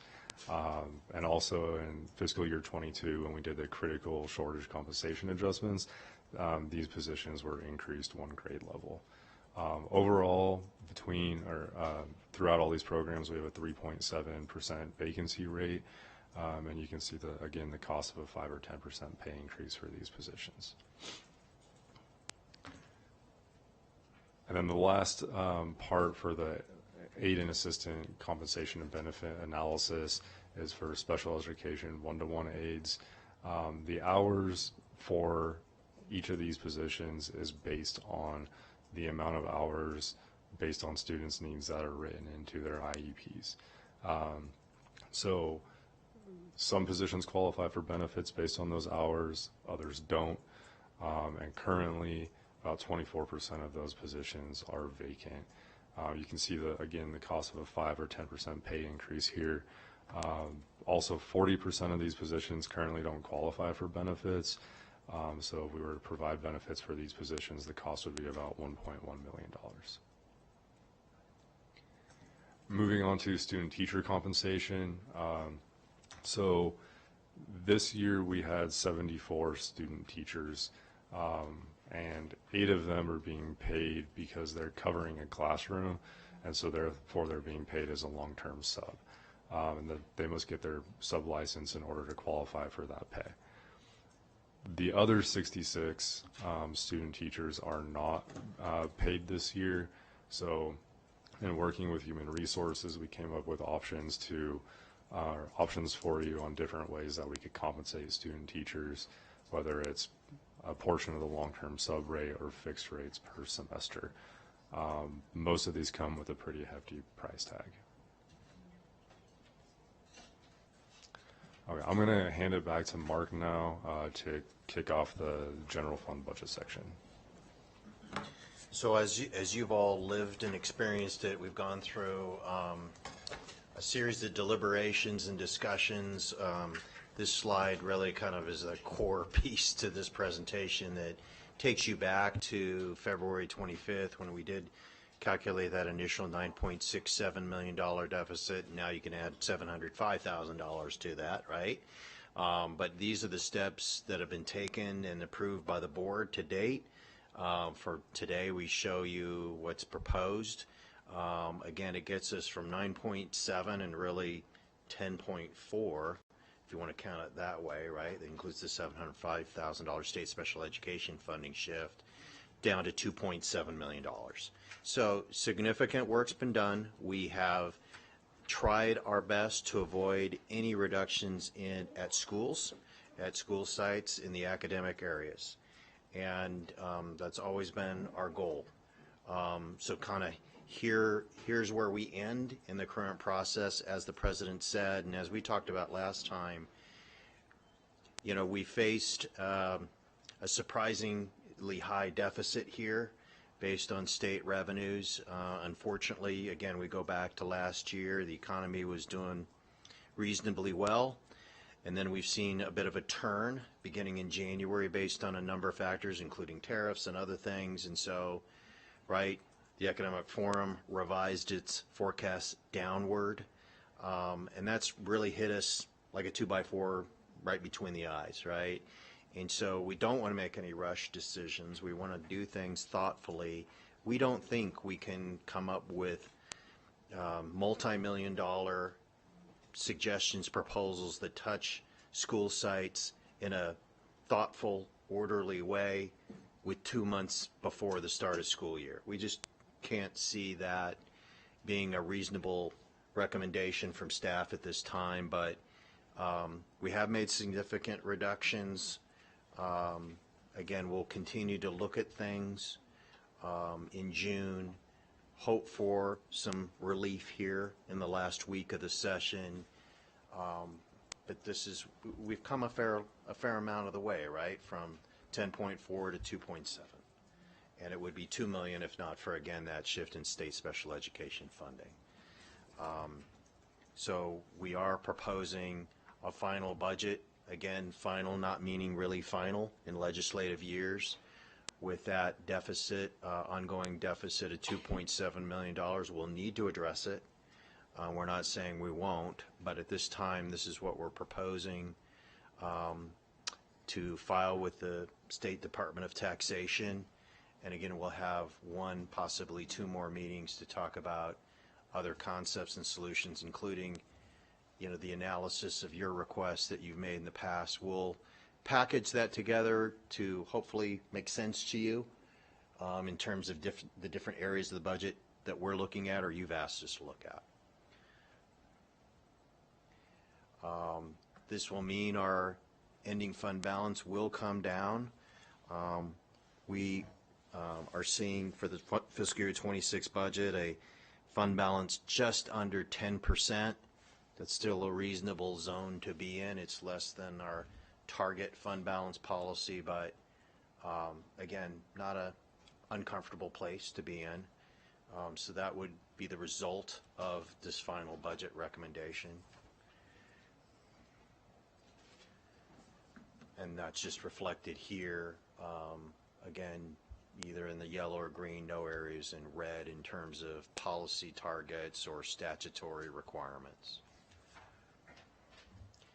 And with that, I will turn it over to Jeff to talk about the other funds in our budget, and they're significant as well. Jeff's going to go through that fairly quickly. Any other comments Jeff wants to make as well about the general fund budget, please feel free. Nothing else on the general fund right now, so we'll jump into other funds. These are all funds with restricted purposes. Unfortunately, they're all in pretty good shape. Our special revenue funds account for our categories of weighted funding, special ed, and other grant funds. Again, those are looking good here. Our internal service funds, similar to how we talked about workers' comp earlier, there's charges to other funds that go into these funds as revenues to help pay for insurance and other costs related to those categories. Our capital projects funds are for capital projects, and they are in alignment with our district's capital improvement plan and include anticipated bond issuances in the upcoming fiscal year. Our debt service funds collect tax revenues, and we use those to pay the principal and interest payments on our bond issuances for capital projects. And then lastly here, our enterprise fund. This is our fund that accounts for our food services program. In total, our FY26 final budget includes $1.4 billion in expenditures. And then switching up from dollars to look at positions, we have a total of 7,467 full-time equivalent positions built into this budget. That's different from the number of employees that we have. If we count substitutes and coaches, we have a total of 9,759 employees as of last week. And with that, I will hand it back to Mark to discuss next steps.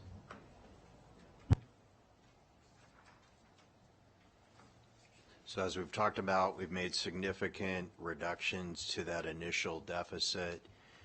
We have now completed all of the analysis of all of the board's requests that we heard in February and March. And so they sit there and they'll be ready to discuss in greater depth in June.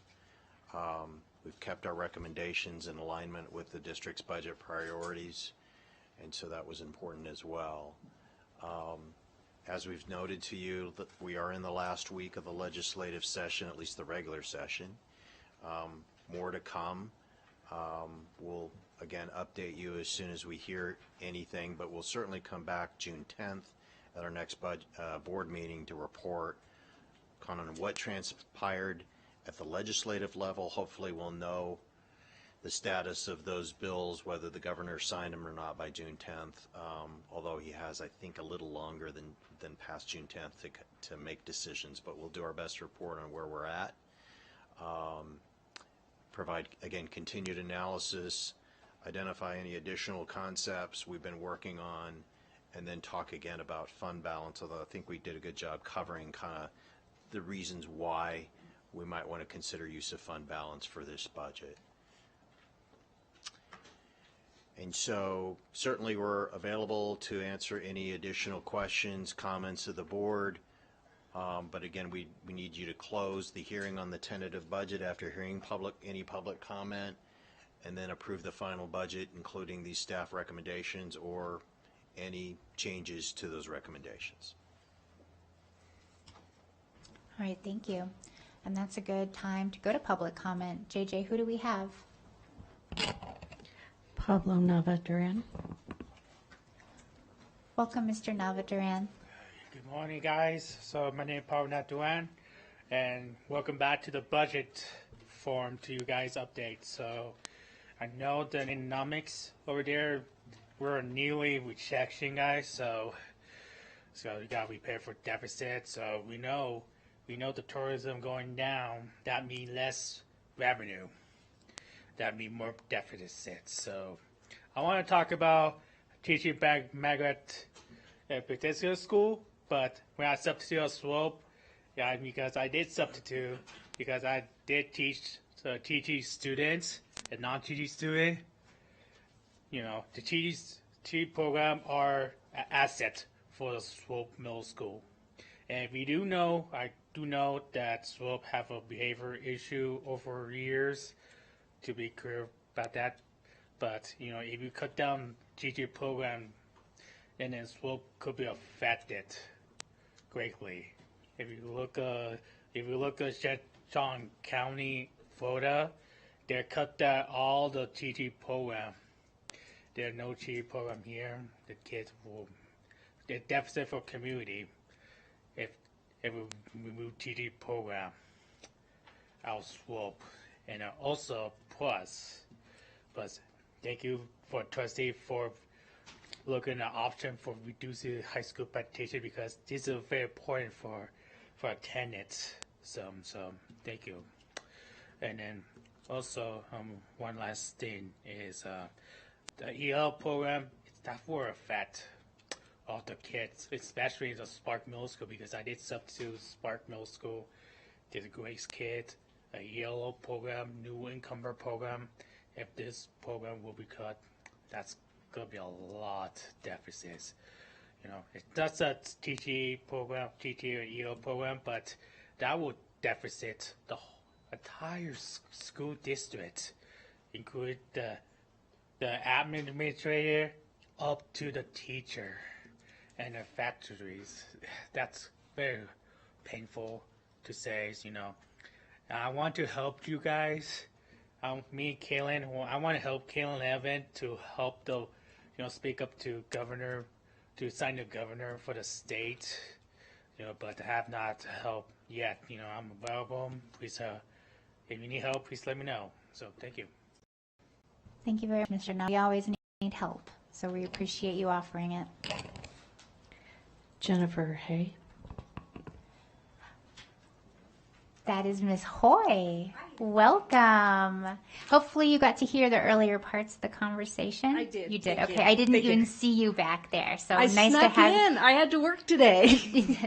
that is true. It was very nice to see you. All right. Good afternoon, President Smith, members of the Board of Trustees, Superintendent Ernst, members of the Washoe County community. Thank you for giving me time to speak this afternoon. My name is Jenny Hoy. I'm a nationally board certified teacher for the gifted and talented students. I proudly teach at Swope Middle School. I am the GT Magnet teacher. I've taught in the Magnet program since its inaugural year in 2011, and I've been a state certified in gifted education since 2009. I can confidently say that we offer world-class education services to our GT students. Our students leave us better prepared for high school and beyond, and families have actually moved to Washoe County specifically to access our programming. Our GATE educators present at regional, national, and international conferences. What we do is rigorous and deeply meaningful.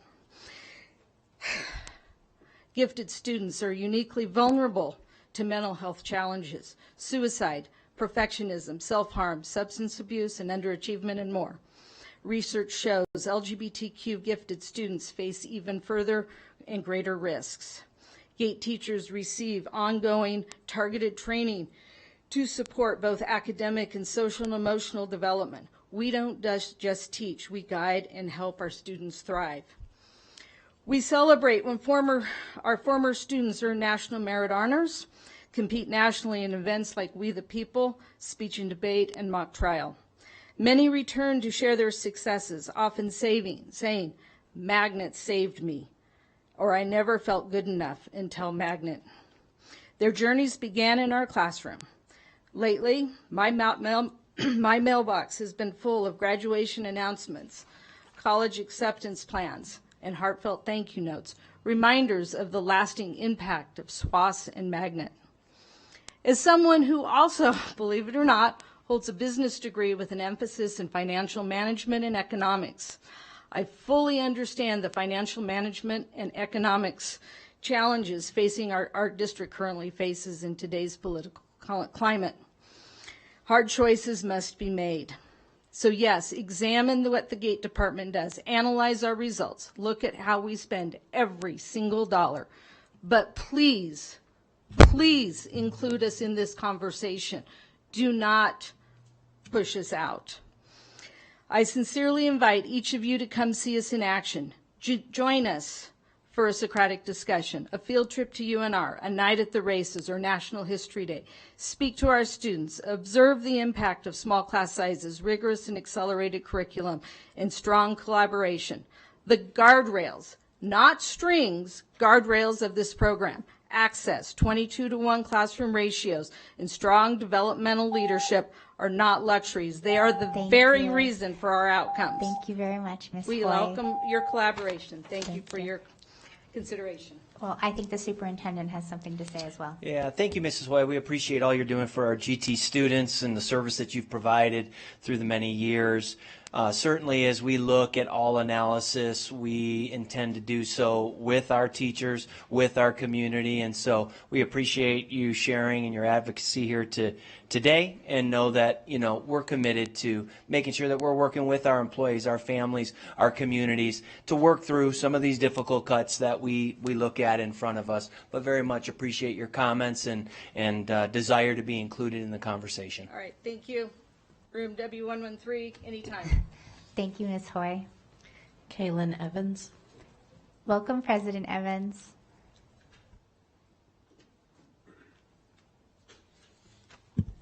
Hi, for the record, my name is Kaylin Evans, the president of the Washoe Education Association, and as you know, we represent all the certified professionals in the Washoe County School District.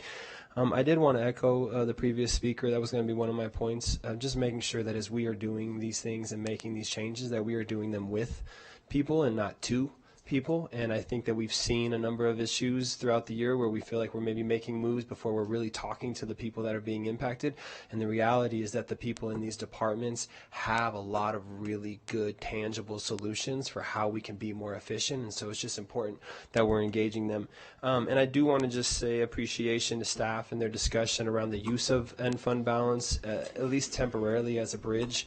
Mr. Mathers would know better than me. I think it was either 2019 or 2021. Prior to that, the end fund balance was actually not allowed to be as high as it is. So while I would say, I think he said it well, it's not an uncomfortable position given the percentage. I think it's a very reasonable, because we don't, I know President Smith, you had mentioned, I think a couple others, about not making changes quickly, and then all of a sudden, within a couple months, and we're like, wow, you know what, we didn't quite have an idea of what the impact. So I do genuinely appreciate staff and your guys' decision on maybe taking this slow, getting us to a point where we can make sure that we have a really clear analysis before we make changes. And I just always want to take an opportunity to talk about how important retention is around this discussion. Our district spends millions of dollars every biennium, I would imagine, in hiring, right? Every person that we have to hire costs tens of thousands of dollars to find and recruit and process and service and then get them. And as you guys have known, I've said it many times, our average retention rate in Washoe County is less than 5 years. Right? A third of our staff don't make it past their third year. And so when we think about how are we spending our money, we have to look long term in terms of how are we investing our money to keep our staff, because by investing dollars now, we save money on the back end by not having to constantly be recruiting and rehiring things around robust mentorship programs. We need to keep folks in the position and help them be successful. So I just want to really focus, and a big piece of that is the climate and the culture of our district. When we have a district where folks want to work in, money is always important when you talk about cost of living, but at the end of the day, they want to have to feel valued and appreciated for the work they do. And so it's incumbent upon everybody to make sure that folks want to work in our district and feel valued, and then that's how we're going to be able to really address retention. And then I will just quickly say too, I know that they have vendor contracts, right? We have a lot of vendors. We have a lot of things that we give money out. I know there's certain money can only be used for certain things, but really examining those, renegotiating those vendor contracts. Thank you for your time. Appreciate it. You have 3 seconds left still. Superintendent Ernst. Thank you, President Smith. Thank you, President Evans, for your comments. We appreciate those, and we will continue to do very thoughtful analysis each step of the way, as we've done this year, and we will continue to openly collaborate with WEA and continue to strengthen the climate and culture in Washoe County School District, because we understand how important that is, and we appreciate your collaboration as we're going forward. Thank you so much. The board received emails from James Levitt, Tehan Slocum, Andy Walden, Corinne Phillips, Avery Van Kirk, Aaron Altschuler, Alex Van Kirk, and Holly De Silva. Wonderful. All right, I will bring it back here. Now that we're done with public comment, I will close the public hearing on fiscal year 2025-26 for the tentative budget. And that brings us now to possible action. We've had a great conversation all along the way. We have a motion right here. Just as a reminder to the board and the community, we covered a few areas which would result in further reduction. The other areas are only for staff to move forward with an analysis. That would be done over a portion of time in partnership with the employees that we just mentioned. That would all come forward for a public discussion at some point in the future, just so everyone is very clear on what the actions would be versus what the analyses would be. And I'll entertain a motion. Thank you, President Smith. I move that the Board of Trustees approve staff recommendations in the following areas: workers' compensation rate reduction, facility use fees, reduction of the general fund contingency account, and relocation of lease spaces and authorization of continued analyses in the academic area, and approve a final budget for fiscal year 2025-26. And I'll second. All right, we have a motion by trustee Westlake and a second by trustee Phoenix. Vice President Mayberry? Yeah, thank you.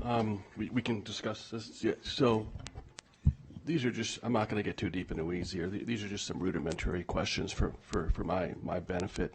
Number one, the general fund contingency account. That's not the same as the ending fund balance. Go ahead.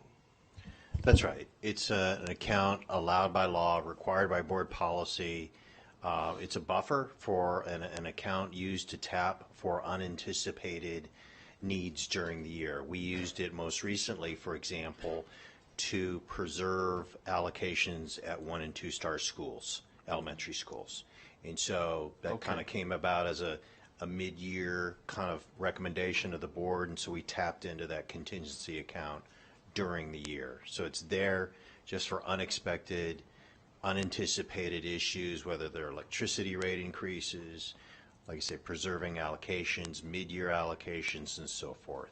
In most years, we have tapped greatly into that account.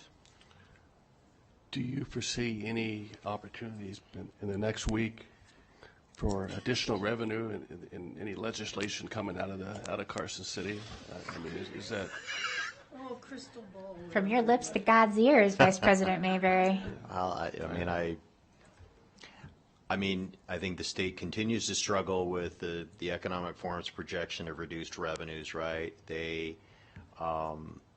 But I never say never, right? I know we have strong advocates, including WEA in Carson, and we've seen 11th hour surprises. So I don't want to say one way or the other. We're just hopeful, and you know, in a perfect world, that would cover the remaining $2.7 million deficit, and we could go home. So we'll see.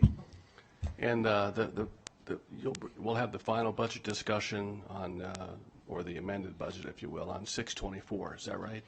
We can use both June 10th and June 24th to discuss, deliberate, and make decisions, because our amended final budget won't be due till July 2nd or so. Okay. So right, we'll see how that goes. Okay. Thank you, sir. Thank you, Madam President. All right, thank you. Great clarifications.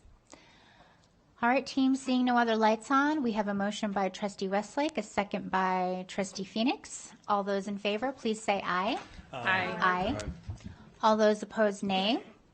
All right, motion carries 7-0. Thank you so much, team. It brings us to right around 4 o'clock, and that closes item 3.01 and section 3 in its entirety. We're going to go ahead and take a roughly 15-minute recess. Thank you.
All right, everyone, we're going to start bringing it back here.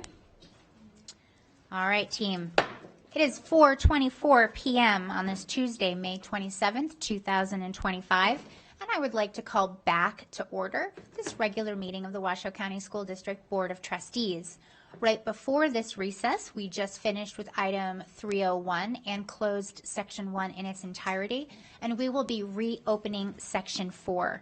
We had previously gone through agenda item 401, which means now we are going to open item 4.02. This is the award of request for proposal, RFP 90-P-01-25-AS, Food Service Management Company, for a term of 1 year beginning July 1st, 2025 and ending June 30th, 2026 for a guaranteed return of $880,127, which includes reimbursement of costs in the estimated amount of $533,585.15, plus other reimbursable expenses such as salaries, benefits, and food costs to Southwest Food Service Excellence, LLC. This is an item for possible action. And we have with us today our Chief Operating Officer, Adam Searcy, and our Director of Procurement and Contracts, Andrea Sullivan. Do I get to say what's cooking? We got a lot on the menu this evening. I love it. Good evening. I got a laugh back there. Somebody laughed. Thank you. Thank you for saving me. I gotcha. Okay, good evening. Adam Searcy, for the record, Chief Operating Officer. We got a little bit of an outline here, but this is an RFP award or an RFQ award proposed recommendation for a food service management company. So a little bit about how we got here, some acronym definitions. National School Lunch Program. It's important to orient ourselves to really what we are navigating in this world. The National School Lunch Program is an extremely foundational element of public education in the United States. It's administered by the United States Department of Agriculture through the Nevada State Department of Agriculture, and it's really the foundation and the framework through which we experience our school meals. In order to administer that program, the school district employs nearly 400 different individuals across all of our sites. These are WCSD employees, and they do tremendous work. It's always astonishing to comprehend the scale of the work that we do with these folks and for our students across the entire district. And for many decades, the Washoe County School District, as well as the majority of large school districts and even small districts across the country, have employed specialized partners, in this context referred to as food service management companies, who specialize in navigating this complex federal program and specialize in doing so with a financial guarantee. So again, specialized expertise, expert management. We've been in this type of an arrangement for quite some time. This is, again, when I mention just under 400 employees for the school district side, we're talking 5 to 10 employees on the food service management side helping administer this program. So in order to join forces with the food service management program, the National School Lunch Program, the USDA requires that we issue an RFQ at least once every 5 years. And so we've done that historically on that cadence. This is actually, it allows for a 1-year contract with up to 4 renewals is how it works out. And then after that, you have to competitively solicit it at least once every 5 years. So the scope of this RFQ is really the administration of the entire program and the assurance of the outcome. So that has a broad range to it. Not only do you have to conduct the program in compliance with the National School Lunch Program, you have to train all the staff, the actual execution, the acquisition of the commodities, the development of the menus, the whole shebang, the administration of the program to assure the most ideal outcomes. All the while, WCSD staff still remain WCSD staff as well as facilities. They are a partner in managing this overall program. This also notably comes with a financial guarantee. So there is a risk mitigation factor embedded within this contract. If revenues fall short of that guarantee, the district is protected. If they exceed that guaranteed outcome, the district actually receives the entirety of that amount. So just to kind of conclude, the school district's role remains the same. In addition to those 400 or so employees, is to oversee the food service management company, both financial and operational, which leads us to this RFP once every 5 years, needing to go out and competitively hire these folks.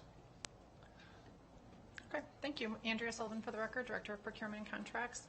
As Adam mentioned, the USDA requires that we go out at least every 5 years. Each contract period is only 1 year, so we have to thoughtfully look at it year by year to determine if we want to renew or not. But we must do it every 5 years. I have actually personally conducted this RFP in 2010, 2015, 2020, and 2025. So I think I have one more left to do in my time here. It is a very intricate, complicated RFP process. There are a whole lot of NDA and USDA requirements and regulations that we have to follow. It's very rigorous. I actually don't use our own RFP template that I use for everything else. The NDA has a template that we use. It's a 50-page, RFP document.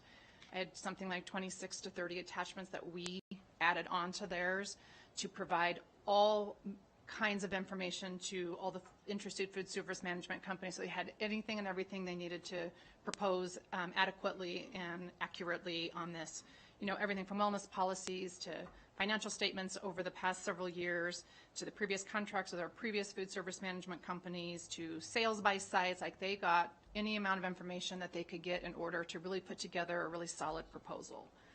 And so we issued that proposal on January 23rd, and on February 12th we conducted a mandatory pre-proposal meeting, and we toured Hug High, Trainer Middle School, and Duncan Elementary School, and we did so during the service time so that the potential proposers could see what a lunch looks like, what the lines look like, what we're doing well, what could be improved upon. And we had 21 people from 5 different food service management companies in attendance, plus probably another half dozen district staff, so it was really well attended. We generated a lot of interest during the RFP process. We had a lot of good questions. We issued addendums, but it was a really productive tour. And then we publicly opened proposals on March 7th, and then started passing out the proposal to the committee members. Some of the selection criteria included the overall financial results. So it's both the cost, which you saw in the title is $533,000. That's the fees they charge. It's a per meal fee they charge. So based on the estimated meals that they're going to serve, that's their fee. But they also then proposed a guarantee return to the fund. So that's a guaranteed profit to the fund that we can then use to reinvest in the program. So that was one of the criteria. Then obviously their expertise and experience in this, their technical approach, their implementation plan, right? If you're a new company coming in and if you're not the old food service management company, how are you going to implement and get going right away for the start of school and be able to serve all of our kids sort of seamlessly where they don't notice the change? And really importantly, how are you going to increase participation? We do have some low participation schools, so we're really looking for ways to increase participation, get more kids fed, and get more kids fed through our schools, particularly in the non-title schools that already are, all those kids are receiving free lunches. Now we're looking at some of our schools that aren't completely free, but where low participation exists. And then we look at the adequacy of the staff that they're providing, they're managing the program, so what's the adequacy of their staff? And then we also look at really in depth at their 21-day sample menu. So they have to provide a 21 sample day menu for each level and each meal, so breakfast and lunch for each elementary, middle, and high. And then when chosen, they actually have to stick to that 21-day menu for the first 21 days. And then if they want to change the menu, if they learn something from serving it those 21 days, they have to work with the district and get our approval to change it. So we don't want them coming in with a great menu and then 21 days later saying, we're going to change everything and make it lower quality. So we make sure that that doesn't happen contractually. So We received 4 valid proposals from 4 different food service management companies, and we passed those out to all the evaluation committee members. They each evaluated individually, and then we met as a group in our first committee meeting on March 19th and discussed the pros and cons of all of them, and ultimately the committee selected 2 of the 4 to come back and give presentations. During that presentation, we had food sampling, but it wasn't just cook whatever food you think that tastes good. They had to pick it from their 21-day sample menu, and so we tasted food that they will be serving in our cafeterias during their first 21 days. And so it was a nice way to get to see sort of the quality of the food, the flavor of the food, and what kind of varieties they were offering. And, you know, we had asked everyone to put an emphasis on sustainability, food quality was a big emphasis, and also gathering student input was a really big emphasis. I think sometimes the students aren't asked enough what they really want and what they would eat. So we're asking for them to get a lot of student input, and ultimately the goal to increase participation in the program. This selection committee was pretty large, and it was very diverse, which was good because we'd like to get, you know, more than just a couple of stakeholders involved. We had a parent who had kind of a focus on sustainability on the committee. We had a registered dietitian who used to work for the NDA in the child nutrition programs, so she understands this space really, really well. We also had somebody from the Food Bank of Northern Nevada, since we partner with them for our summer feeding programs and many other programs throughout the district, along with various nutrition services staff and some administrators on it as well. So we did get some really good feedback from various stakeholders.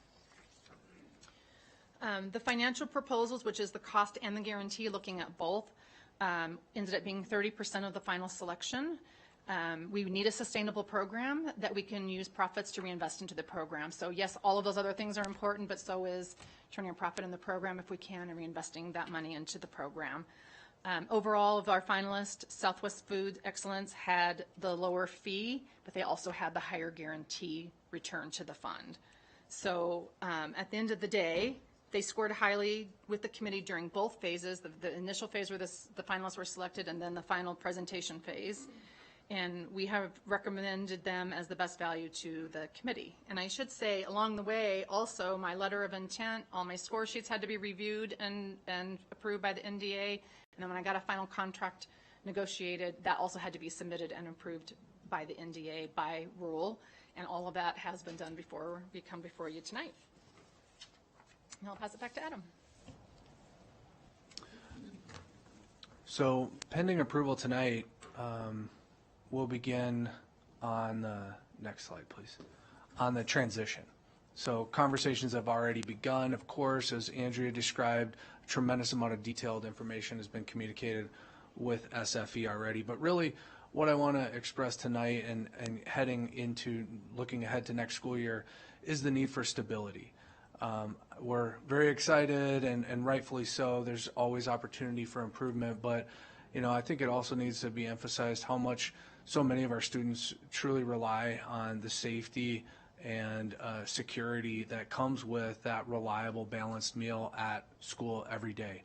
And so I kind of wanted to highlight that our number one priority, I don't want anyone to think that things are going to significantly change or really change at all. Ahead of next school year, we're going to have outstanding meals served at every school to every student, make available on a daily basis.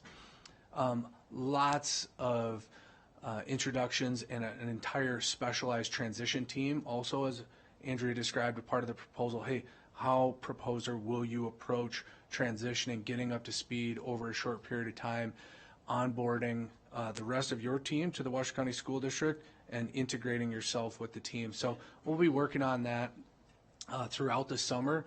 Always when we get back to school time, there's a lot of communication around school lunch and things like that, and just building up to the opportunities that we see and that the SFE team sees across the district. Andrea mentioned one of their emphasis was really around engagement.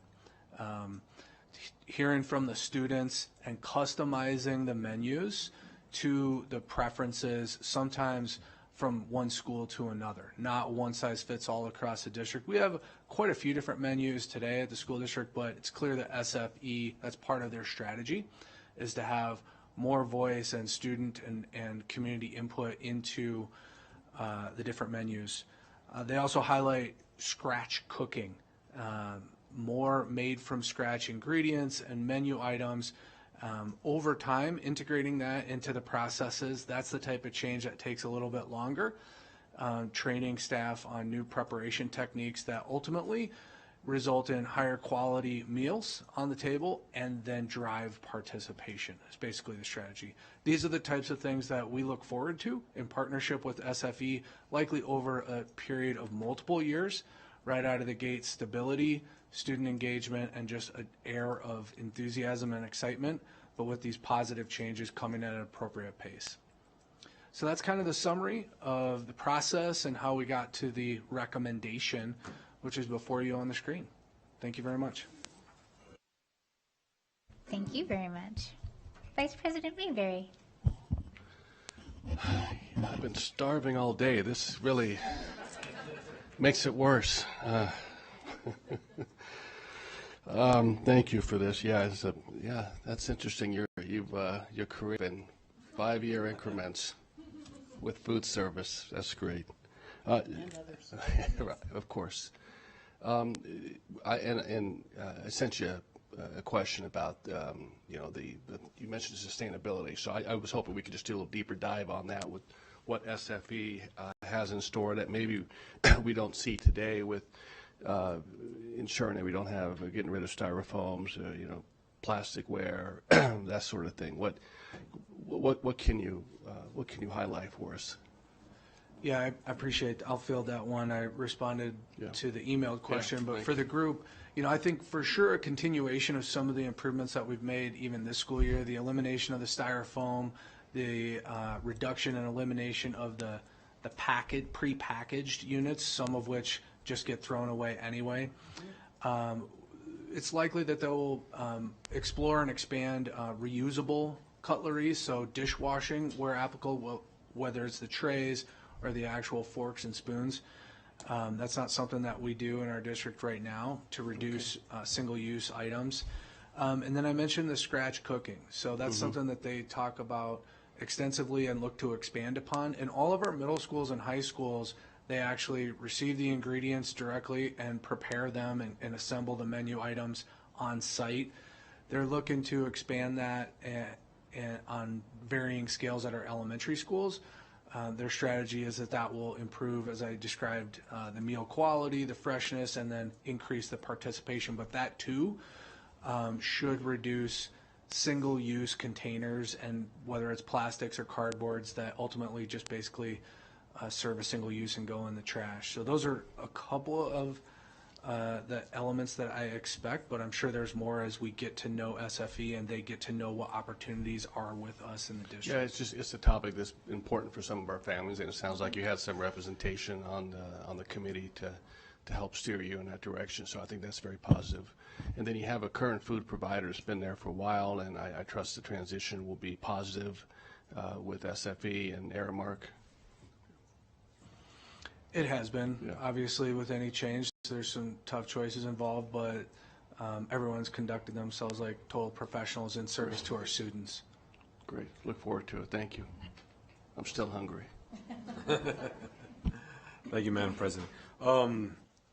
Thank you for the presentation. Ms. Sullivan, this was an extensive process, so this is an easy vote.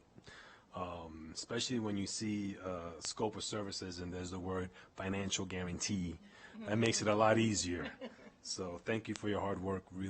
We really appreciate it. And Mr. Searcy, it's always good to see you up here. You do a great job at presenting, so thank you. I'm just really excited for the scratch cooking because the amount of plastic covering pancakes that were in my classroom, I just felt like there's got to be something better. So I'm really excited to hear that we're looking back to when all of us were in school and we had cooking in our school. I just want to say that I really appreciate that because we definitely need to reduce the amount of plastic, and I'm glad that they're going to take on those green initiatives that we've already moved forward with. So really great job on this. Thank you. Thank you.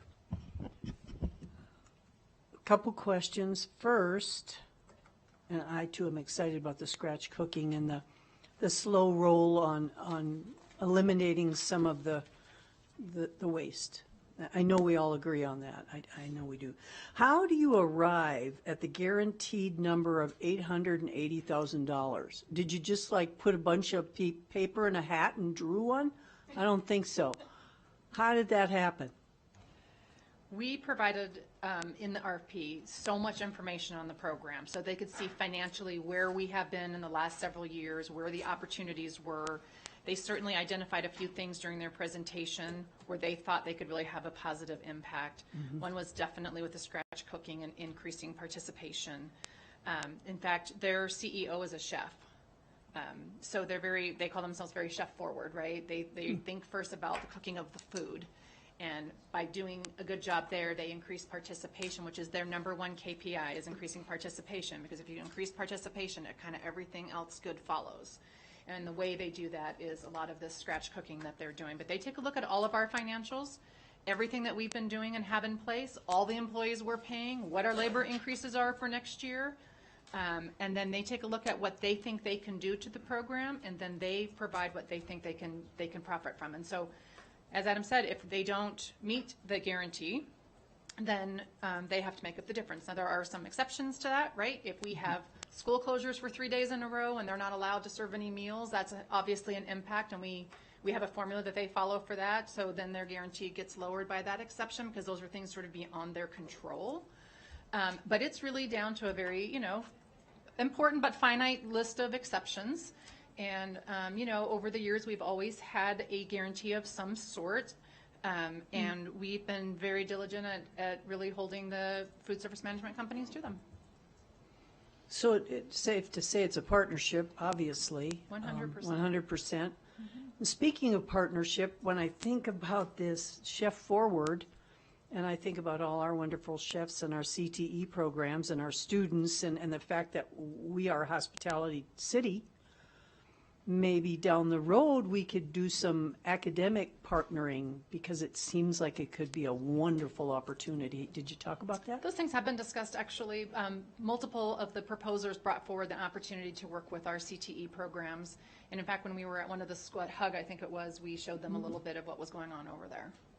Which is really good stuff on a smaller scale. Yeah, I think they all kind of see that relationship as being a good one to interact with the CTE program for culinary. Well, thank you for your work. I really appreciate. I think this is exciting. I think Arrow Mark helped us get through some tough times as well, and I recognize that. And I just want to offer that if you ever need a meal taster, I'd be happy to. I know where the building is. I'll wear something on my hair, So let me know if you need me. There were some nice perks to being in the room during the presentations. JJ, do we have any public comment on this item? Mike Reese. Welcome, Mr. Reese. Thank you for being here. Thank you. Ms. President, board members, Superintendent Urs, I just wanted to introduce myself. I'm Mike Reese, Vice President with SFE, and I can't tell you how myself and some of our team members here are excited to kick this partnership off, as you termed it, because we view all of our school district partners as a partner. I feel remiss that we didn't bring food this evening for you guys, but the selection committee managed to sample that for you. I did want to take 1 second. We look at a lot of opportunities to partner with districts around the nation, hundreds and hundreds of each year. I will tell you, this is probably one of the most or top 5 most thorough evaluations and processes that your administrative team and selection committee did. And that's reassuring to us as well, because now we feel like we're aligned with the district that wants the same outcomes and goals that you are looking for, and that's tremendously important to us as well. We did have an opportunity to tour some of your campuses, and I think something that was very exciting to our operational team was that you had men and women in the kitchens, on the registers, in the delivery trucks. The kitchen managers were excited about doing the right things for the students, and our goal in this partnership is to help train and equip them with those skills and tools so they can better serve the students. So I know you have a big agenda. I just wanted to say thank you. We're looking forward to this partnership, and I know we're going to hit the ground running very shortly. Thank you for your time. Thank you very much, Mr. Reese. That's all I have. Well, goodness, Andrea, whenever somebody goes through one of your RFPs and praises you as being one of the top experiences ever, that definitely speaks to the quality and the expertise of this team. So congratulations. All right, so I will bring it back here for a motion. I do. I have a motion. I move that the Board of Trustees approves the award of request for proposal 90-P-01-25-AS Food Service Management Company for term of 1 year beginning July 1st, 2025 and ending June 30th, 2026 in the estimated amount of $533,585.15 plus other reimbursable expenses such as salaries, benefits, and food costs to Southwest Food Service Excellence, LLC. I'll second. All right, we have a motion by Trustee Nicolette. We have a second by Vice President Mayberry. Seeing no lights on for discussion on the motion, all those in favor, please say aye. Aye. Aye. All those opposed, nay. Motion carries 7-0. Let's get cooking. I just couldn't help myself. Samples. Throw some brownies at us next time.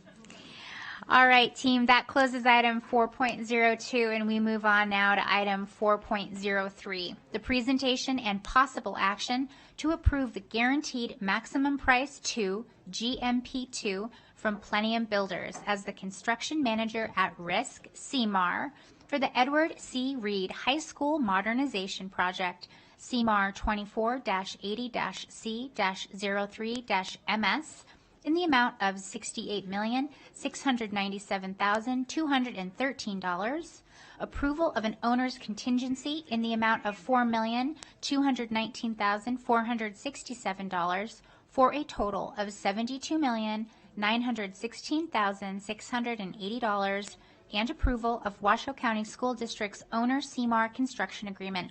This is an item for possible action. And so I see in front of us, we have our Chief Facilities Management Officer, Tammy Simmerman, and then also our Assistant Director of Procurement and Contracts, April Anderson. And I think we also have another guest out there in the audience as well. Yes, but I'll let you introduce him. Thank you. Thank you, President Smith, trustees. I am so excited to be here today. This is the first high school modernization project that comes out of our approved facility modernization plan. And we've been working really hard to bring this to you guys. We did bring you Guaranteed Maximum Price number 1 in December of 2024 for the switch gear so that we could get that ordered and on time for this project. And then we came to you guys in February of 2025, and you guys approved construction phase funding for this project, which allowed our construction manager at risk, Plenium Builders, to then put that out to bid, those scopes out to bid to subcontractors. And we're happy to be here today for the Guaranteed Maximum Price number 2, which has a scope of adding about 5 additions onto the building, which has music, it has athletics, it has learning spaces, and also some interior improvements, right, with single point of entry, other security upgrades. But then we also get to move to the outside of the school as well and start looking at some upgrades at the stadium with a new press box, some grounds buildings for them, and the synthetic turf on the football field. So that culminates into an approximately 70,000 square foot addition for this school and for these students and staff so that they can provide that educational equity that we so wanted with that facility modernization plan. And so I'm so happy to be here today. And with that, I'll turn it over to April Anderson, our Assistant Director of Procurement and Contracts. Thank you, Tammy. I'm going to highlight the process that Plenium Builders use to arrive at the final guaranteed maximum price. Although we in the district don't personally facilitate this part of the process, we do partner with them along the way. First, I just want to highlight that they issued subcontractor bids to pre-qualified subcontractors on March 24th. They held a mandatory pre-bid walk for abatement and selective demolition contractors at Reed High School. And then the project was out for interested bidders to evaluate for about a month. And then they opened sealed bids on April 23rd. And as required per NRS 338, district representatives were in attendance. And so we witness all the opening of all of the bids. And there were 46 trades that they advertised for as part of this process. And a lot of interest was generated through this project. And we received multiple bids on most of the scopes. And then after evaluation of all of that, the district, meaning the purchasing department and capital projects departments, collaboratively evaluated Plenium Builders' final presentation of the guaranteed maximum price. And of the amount that Tammy mentioned, the $68,697,213. And then one thing I want to highlight here that I think is really cool is that of those subcontractors selected and recommended as part of this contract, 70% are local in Northern Nevada, which is really neat. And then, so basically, just to kind of summarize, we're asking that the board approve this contract for GMP2 for $68,697,213 with the owner's contingency of $4,219,467 for a grand total of $72,916,680. And if you guys do approve that today, we will start construction as soon as school gets out. And then we hope, right, that we're going to hit the ground running with it. So, and then we'll conclude that construction in fall of 2027. I like that. I like that. And to continue the food analogies, for sure. I'm really grateful that you brought up the percentage of the providers that are from our community. It is not lost on me that we are doing this work with the community's money. And I am a firm believer that the money that our own neighbors are contributing to the construction of these projects results in good paying jobs for our neighbors. And this is how we participate in that cycle. So I'm incredibly glad to hear about the number of local companies that will be involved in this work for our local children. Before we go to public comment, I know I could not move a minute further without letting Trustee Westlake have a quick say, and then we'll go to public comment if there is any. Thank you so much, Madam President. Ladies, I'm going to give one example of what this project is doing. I had the absolute delight to meet a student, and she said she didn't mind if I gave her name, Ashley Stockton. She is a Reed High School student, graduating senior, and a passion for music. She's in the band. She also volunteers at Sky Ranch Middle School, teaching music there, and she's going on to UNR, and she eventually wants to come back and teach our students.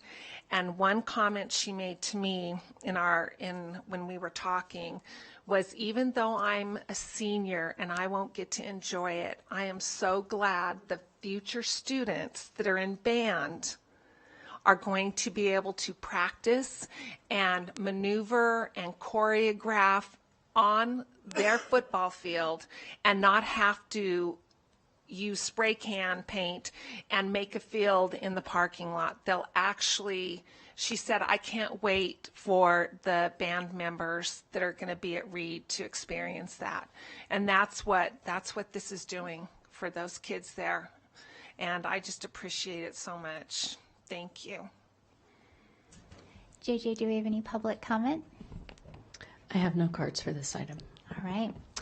It is worth, I know he's not going to come up and give public comment, but we would be remiss to not acknowledge our partner in this work, Toby Basta from Plenium Builders. Thank you so much for the way that you've partnered with us. All right, I'll bring it back here to entertain a motion. I don't think anyone would get in the way of that light. She threw elbows. I know. Thank you. I'm so honored. I would like to make the motion to move that the Board of Trustees approves the guaranteed maximum price to GMP2 from Plenium Builders as the construction manager risk CMAR for the Edward C. Reed High School Modernization Project, CMAR hashtag 24-80-C-03 -MS in the amount of $68,970,213. Approval of an owner's contingency in the amount of $4,219,467,000 for a total of $72,916,680. And approval of Washoe County School District's owner, CMAR Construction Agreement. I will second that. All right. We have a motion by Trustee Westlake. We have a second by Vice President Mayberry. Quick change to the record. It's actually $68,697,213. Can you give me a verbal agreement that that's the number that you meant? Okay. Yes, and then I'm so excited. I don't know. that's okay. I think you gave him a little more or a little less. I'm not sure. Okay. But that's okay. The rest of the motion stands. I just wanted to quickly correct the record on that one number. And then do we have a verbal agreement from our second? Yes. Yeah. Okay, very good. All right, so we have our motion by Trustee Westlake. We have a second by Vice President Mayberry. Seeing no lights on, all those in favor, please say aye. Aye. All those opposed, nay. All right, motion carries 7-0. Thank you so much, everyone. And that closes item 4.03. I'm just going to do a request to anyone that we have visiting with us that has not put a comment card in for closing public comment. Now would be a really great time to get that card into JJ. All right, that now moves us on to the last item in this section, item 4.04. This is the presentation and discussion on the school closure and change of use process and possible action pursuant to Board Policy 9070 1BI2 to request that the superintendent return to the Board of Trustees with an amendment to Board Policy 7086 to provide guidance when determining changes of use for school facilities. This is an item for possible action. And we have again with us, I don't know how many times is this now, our Chief Operating Officer, Adam Searcy, with no cooking jokes on this one. So. No cooking jokes, no PowerPoint either. Good evening. My name is Adam Searcy. I'm Chief Operating Officer for the school district. The purpose of this item is to begin a conversation with the board. We always frame our interactions, or often frame our interactions within board policy. But similar to an item that we had just a couple of months ago regarding rezoning, I wanted to initiate potential changes to board policy related to school closure for the purposes that we'll describe here. So this is really just the beginnings of a conversation that may or may not include board policy revisions. So that's where we want to get to tonight. Backing up a little bit, this is back to the beginnings of the 2023 facility modernization plan.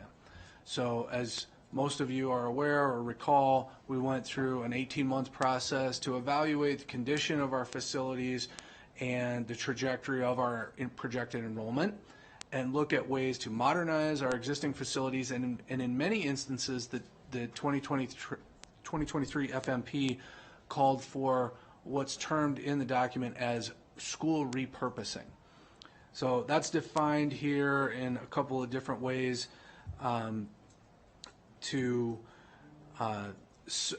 come up with alternative uses or a change of use to a school facility to better serve the community in other ways than traditional K through 12 public education. In fact, that document, as described in the staff report, specifically named 5 schools for repurposing, and then they sort of punted another 13 schools as trade-up scenarios. They said these may be modernized into the future, they may be repurposed in the future, but it's likely more than 5 years into the future and difficult for us to say.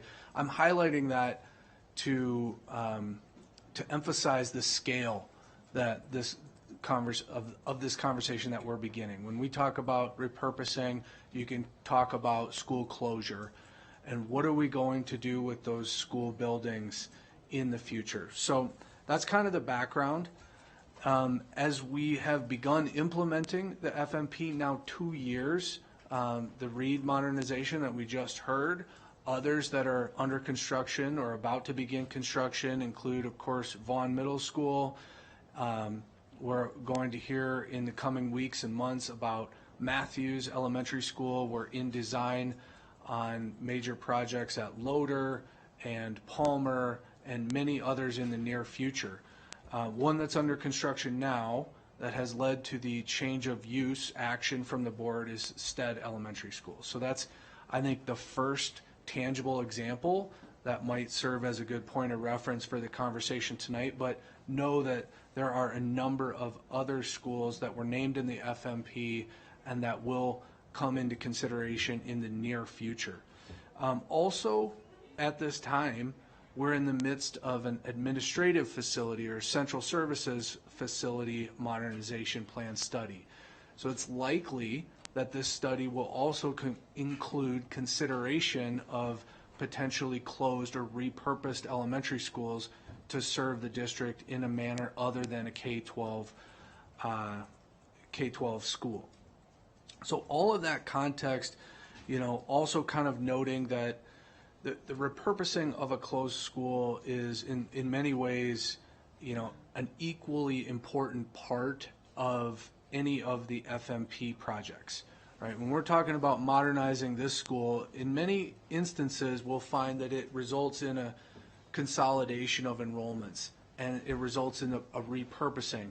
And so as successful as we may be with the new school or the modernized school, I believe it's equally as important that we put care and create a positive or trade-up scenario, repurposed outcome for the school that no longer serves as a traditional elementary school. So that is definitely a lagging element. We're rebuilding the school, we're modernizing the school first. It's several years into the future, but we're now several years beyond the starting line of the FMP, and so it's time that we start talking about what and how do we want to come up with solutions for these repurposed schools. So, as a little bit of background, the staff report says a lot of these same sentiments, but then it begins with some suggested high-level guidelines that recognizing that every community is unique, the buildings are unique, the needs of the surrounding community may be different, and that our needs may change over time, rather than coming up with very specific guidelines and also rather than coming up with one-off processes each and every time, starting from a general sense of guidelines and having a conversation with the board so as to allow the staff to further this work before coming back to you, of course, with specific potential solutions. That's what we're trying to do here with this item. So the staff report on the second page generally outlines sort of 5 tiers of potential reuse or repurposing of these schools. And simplistically, we just work these up ourselves for consideration. But simplistically, it would be if a school is no longer to serve for the purposes of K-12 education, could it be used to serve students, used by the district to serve students in another fashion? That would be our first priority, of course. Second priority, could it be used by the district to serve our staff? So think a central services office building, not unlike the Brown Center where capital projects and purchasing are currently housed. Used to be a school, is now repurposed by the district in service to staff. Third criteria, could it be repurposed by community partners in service to students or youth? So when I say community partners, it could be cities or counties, or it could be nonprofits, foundations, or some combination even of a private partner perhaps, who is serving as a third party administering a program in service to youth within one of our repurposed schools. Next step, same logic, partnerships in service to adults in our communities, whether it's staff or adults of some service. And then kind of final criteria, more of a permanent disposition or basically a sale of the property to the public. So just sort of a framework to run down. And we've thought about a number of different uses, kind of getting ahead of ourselves. You know, I speak in generalities about partners, but you know, I've had conversations about this upcoming opportunity with major partners, such as the City of Reno, such as the City of Sparks, such as Washoe County, such as the Boys and Girls Club, such as the Chamber of Commerce, the Children's Cabinet. They're all aware of this impending change and all are eager to become partners if, you know, the opportunity presents itself. We also talk about functions. So I mentioned like school districts serving adults. Well, let's go in order. We have oftentimes special programs that need spaces and homes. Specifically, early childhood centers is a growing need across our district. And so that's been a concept that's come up at times. Serving adults, I've talked about administrative facilities. Could it be a satellite office for a school district central services department? That's a concept. And then that third option, working with partners to serve either students or adults or youth or adults in our community is where we've had some of the most intriguing conversations. I think I want to share an example from, and I've got examples from multiple different districts, but nearest to us in Carson City, they had a similar situation where they had, it's a smaller scale, I want to say like 4 classrooms in an underutilized building, that they entered into an agreement for actual childcare, like 0 to 3-year-olds. I don't have all the specifics, but a partnership with the Boys and Girls Club, a partnership that is given first priority to school district employees, with remaining seats available to the public. But I think we all have some degree of familiarity with the scarcity or underserved of childcare in our community. Also recognizing that our school buildings are outfitted to serve children today. So probably the least amount of upfront investment in terms of renovations. We turn this into an office building for adults. It's going to require more modifications than we turn it into a facility to serve students.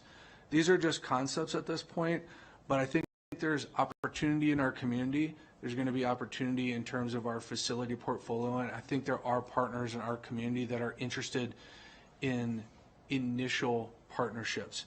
I also want to mention that this is a lot my thinking, folks, so this is intended to really just be a conversation, that our initial agreements should strike an appropriate balance, of course, with the needs of the community and input, the needs of the district and input, but also I think an optimization of probability of success and flexibility.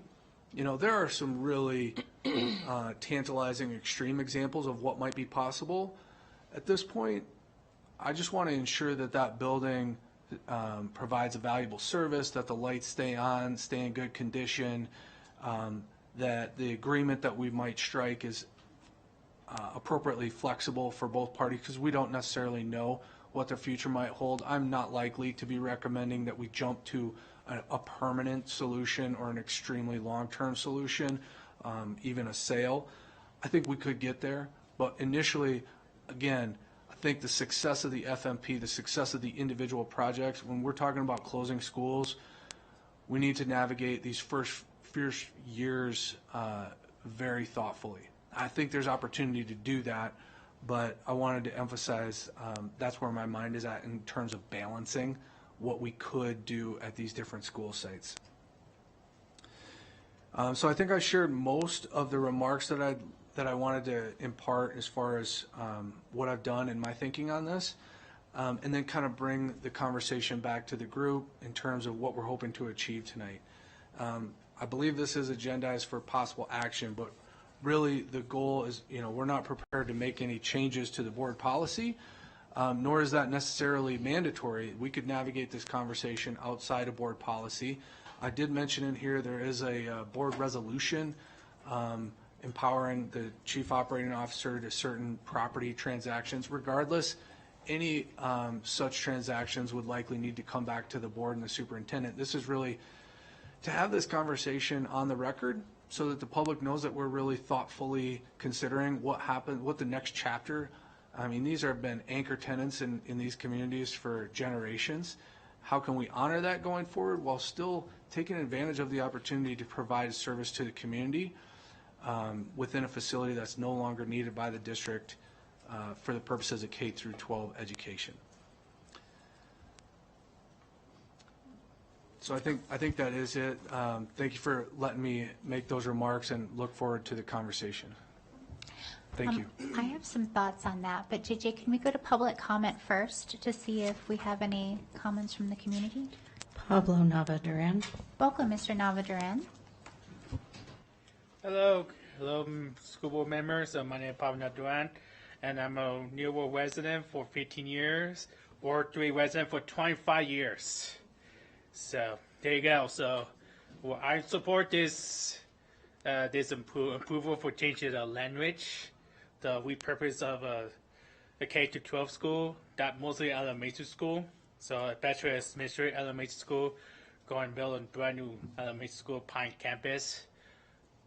If with this, with the combined with Dawson Elementary School, if they want to come, go ahead, go for it. So I want to talk about the repurpose of a Smithfield Elementary School.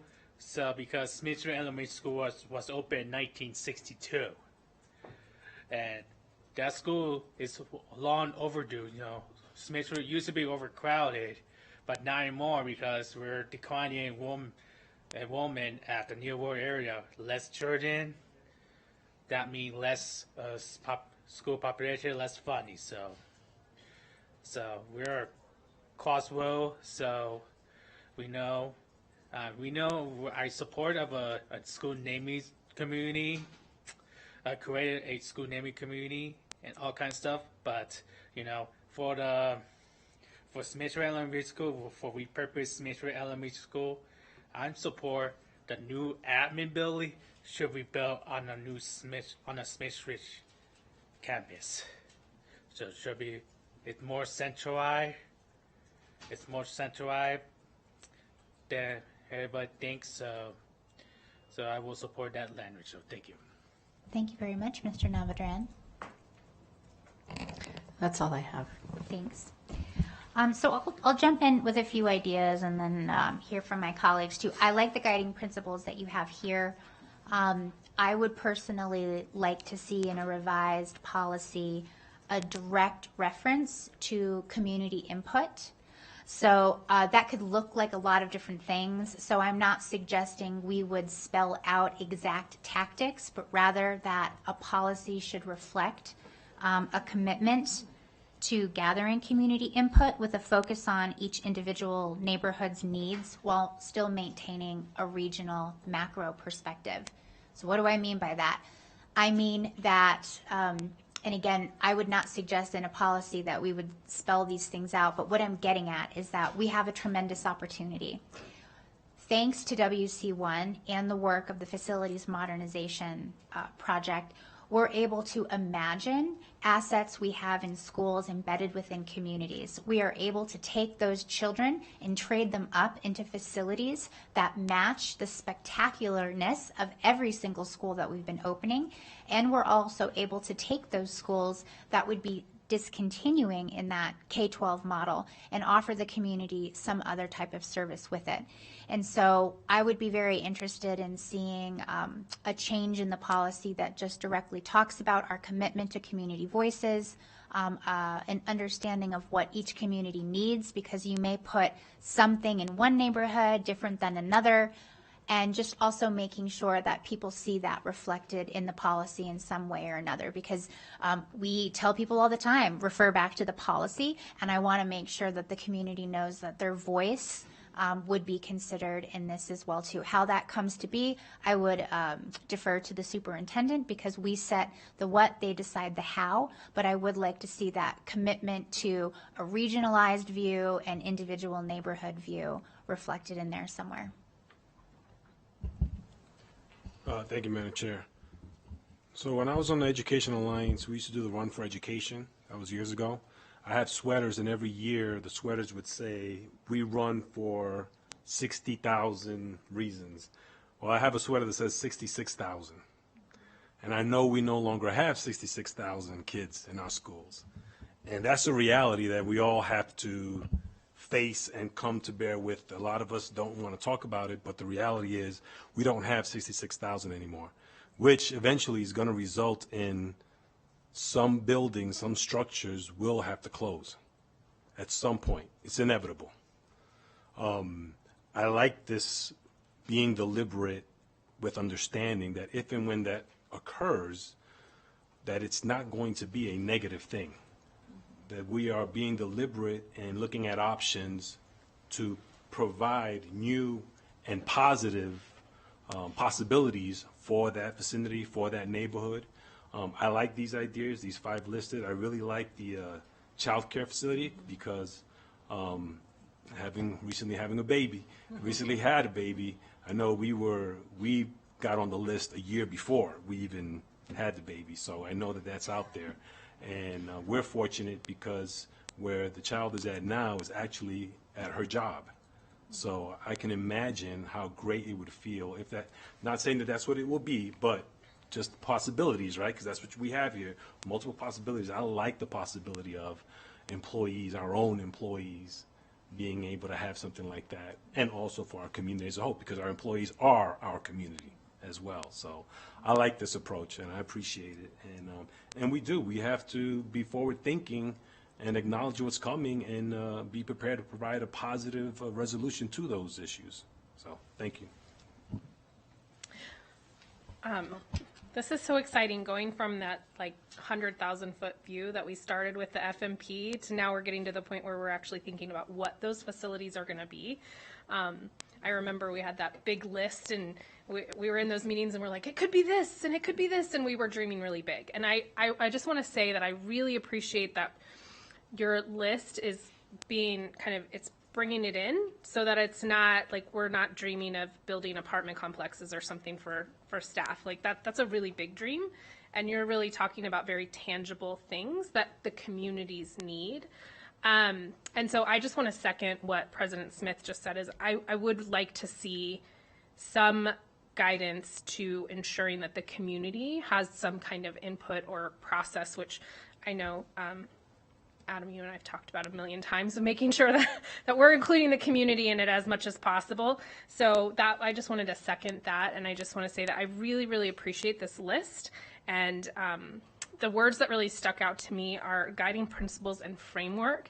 And I think that as we continue along with all of this work, that as long as we continue to put things in some kind of a framework of how do we close a school? How do we move teachers from one school to the next?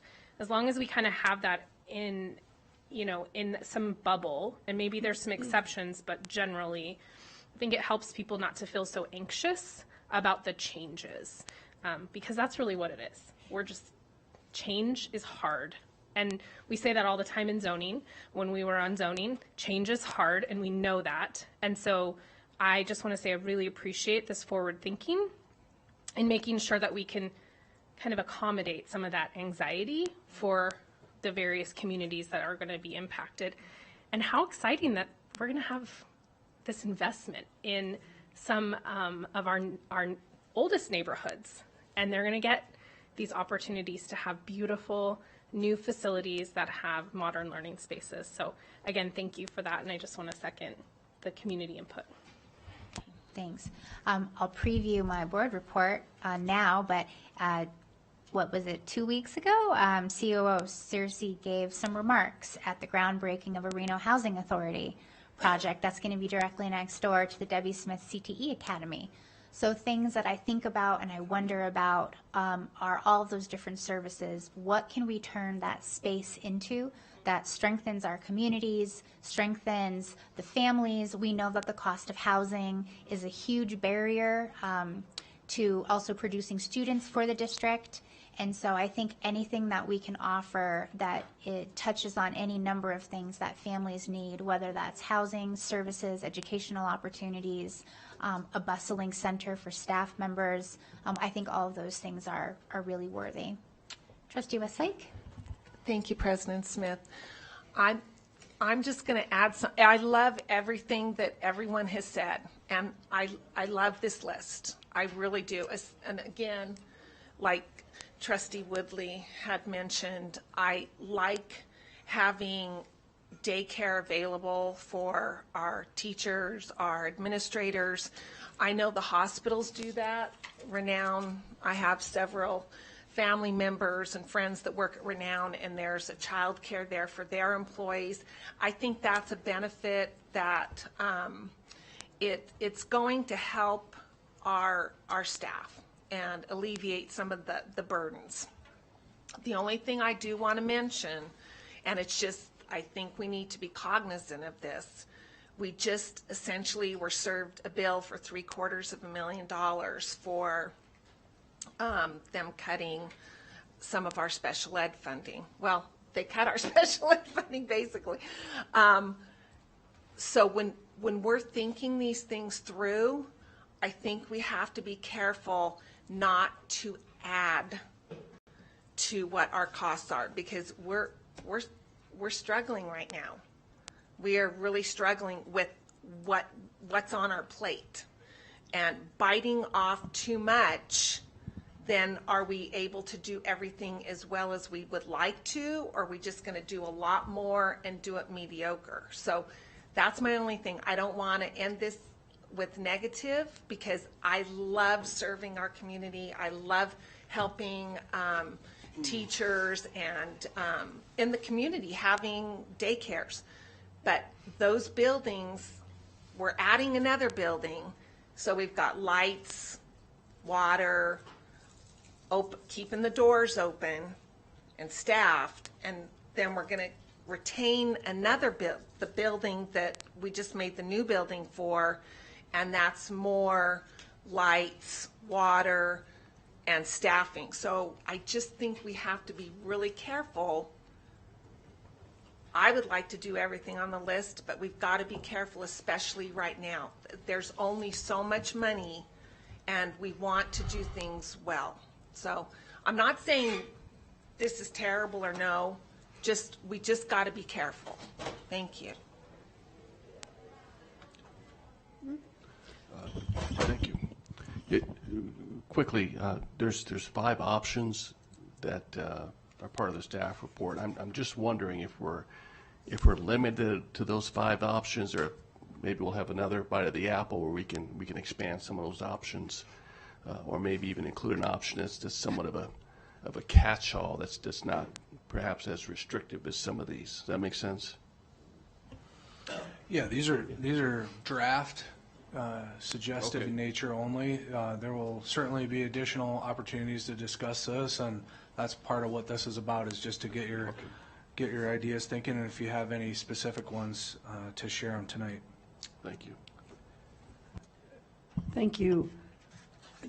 Yes, your 5 questions to ask, I viewed it as questions I think are spot on, and I would recommend that they be included: students, staff, and then the community, and then service to adults and sale of property, and then to be able to define those in an administrative regulation and procedure. But I think those 5 questions are excellent, and they're high-level thinking, and I think they belong in a policy. And I will concur with my colleague, Trustee Westlake.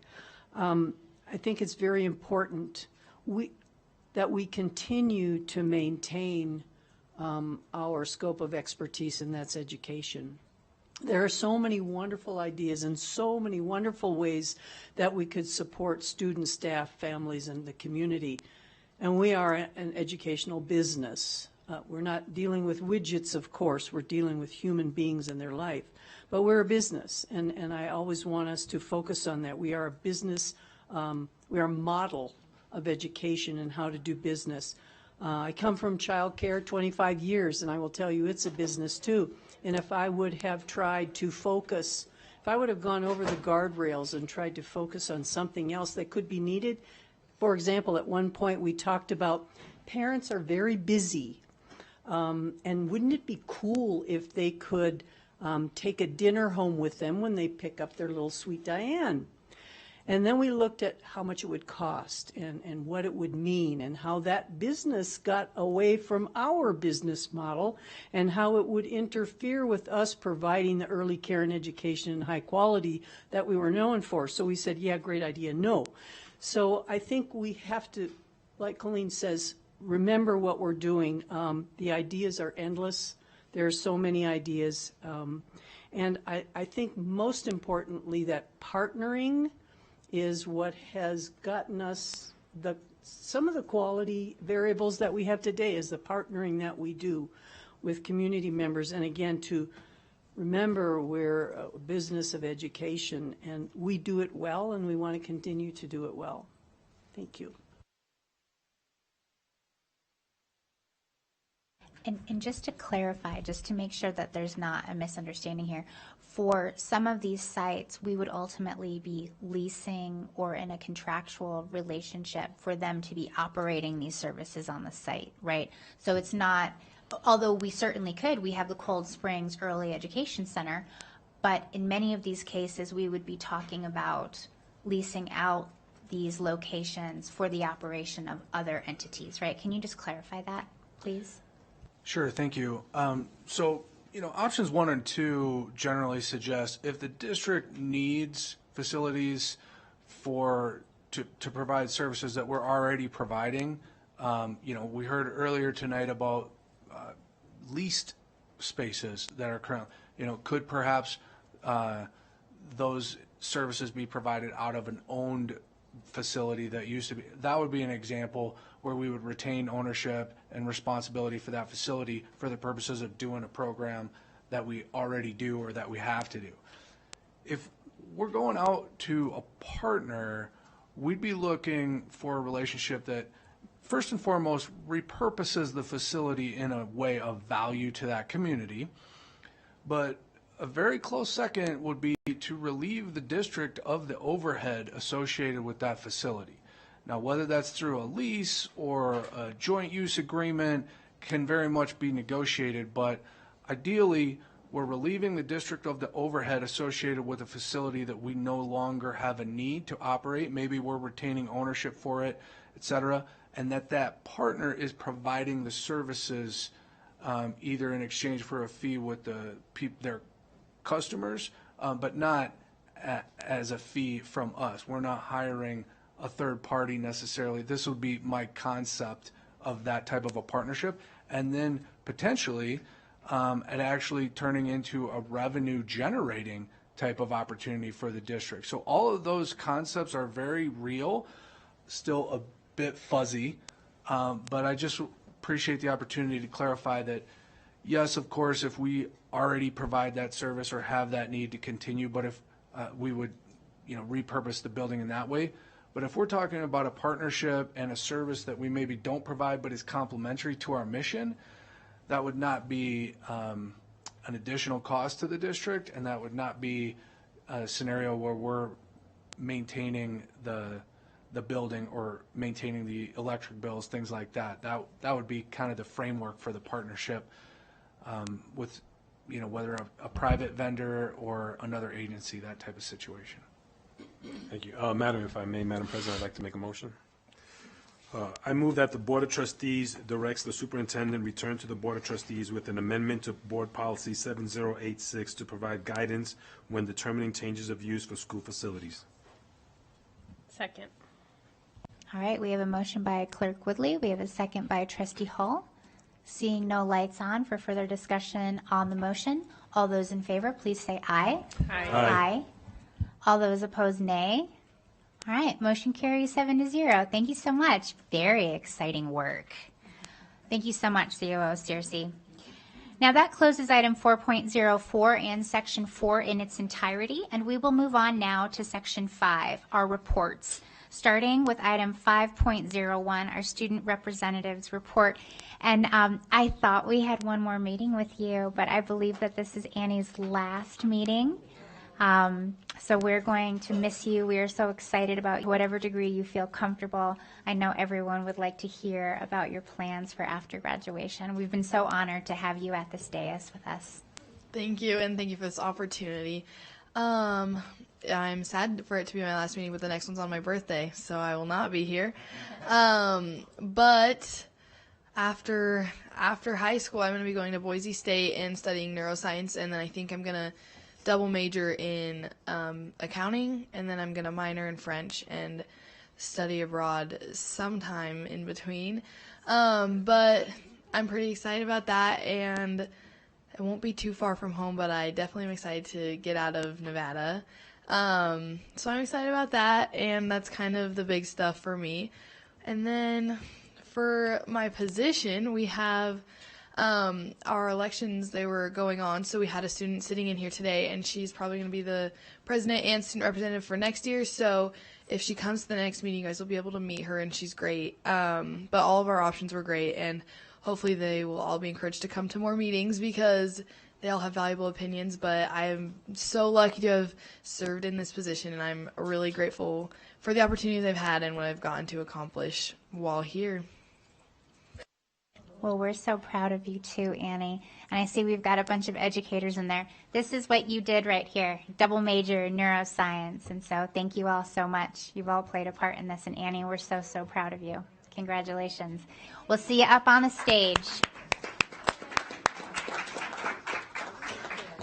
All right, that closes item 5.01, and we'll move on now to item 5.02, our board reports. Starting with Clerk Woodley, we're going to make our way around this way. All right, thank you, Madam President. Well, I did take a week off, so that was great. I celebrated Mother's Day for the whole week. I did have a great opportunity to visit Incline High School with several of my fellow trustees for ribbon cutting. That was a beautiful event. I was able to participate in some mock interviews at Sparks High School, Communities and Schools. They're doing a great job out there getting people in the community to come into the school and help our teenagers prepare for the real world and applying for jobs. So that was great. I got to visit Mamie Tolles with Miss Martin, and I also visited Sarah Winnemucca with Miss Zabel, and they were both lovely experiences. Thank you.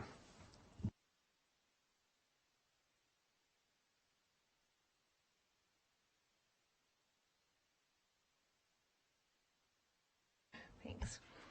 Okay, gosh, it's been an exciting couple of weeks. I attended the semifinal soccer game for Sun Valley Elementary and GOM Elementary, and my Lions won, so they moved on.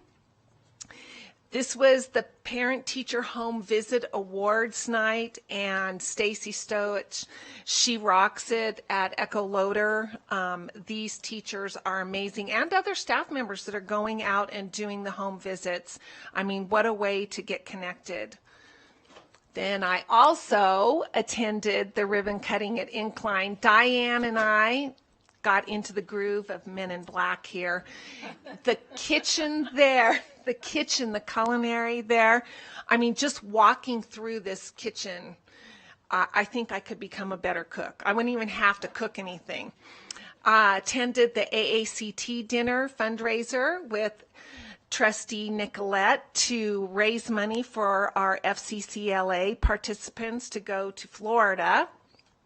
These kids are amazing. They are so articulate and just driven. I mean, I was just so happy to be there.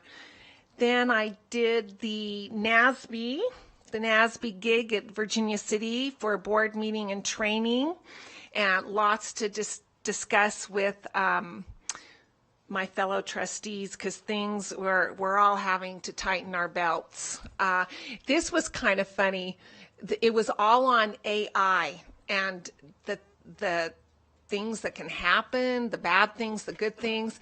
But in I can see it if I look here, 1998, don't get in the car with strangers. 2008, don't meet people from the internet alone. And then 2019, Uber, order yourself a stranger from the internet to get into a car with alone. So it's funny how it's how it's progressed.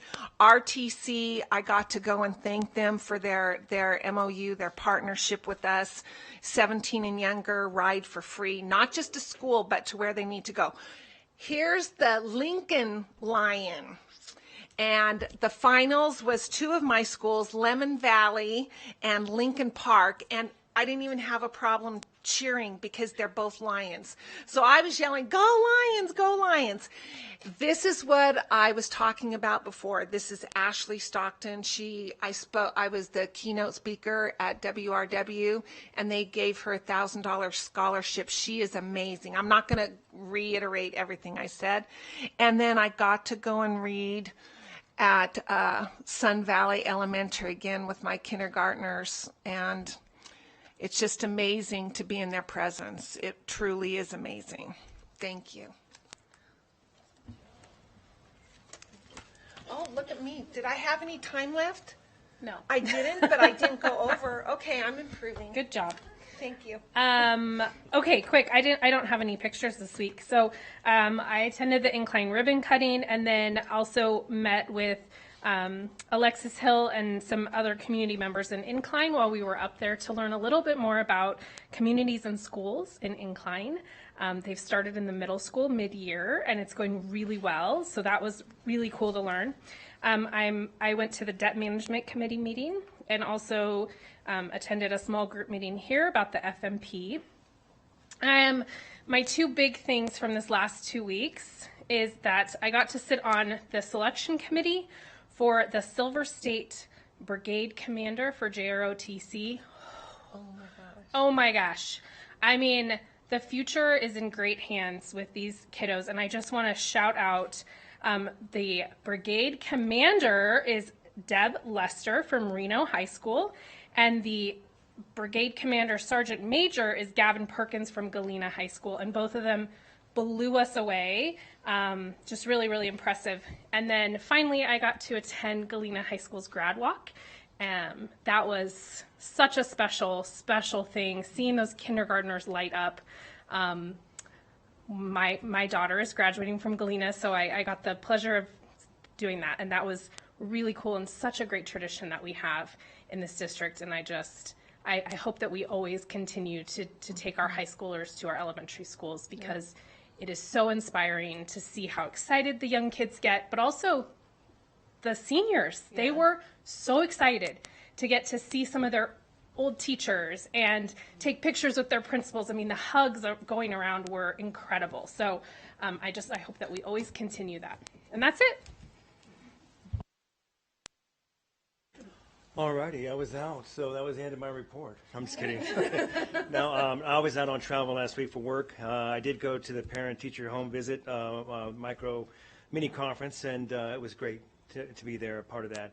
And then I do see that I am scheduled for the Van Gorder 25th year-end celebration, so we'll be looking forward to that. And other than that, I don't have anything else to report.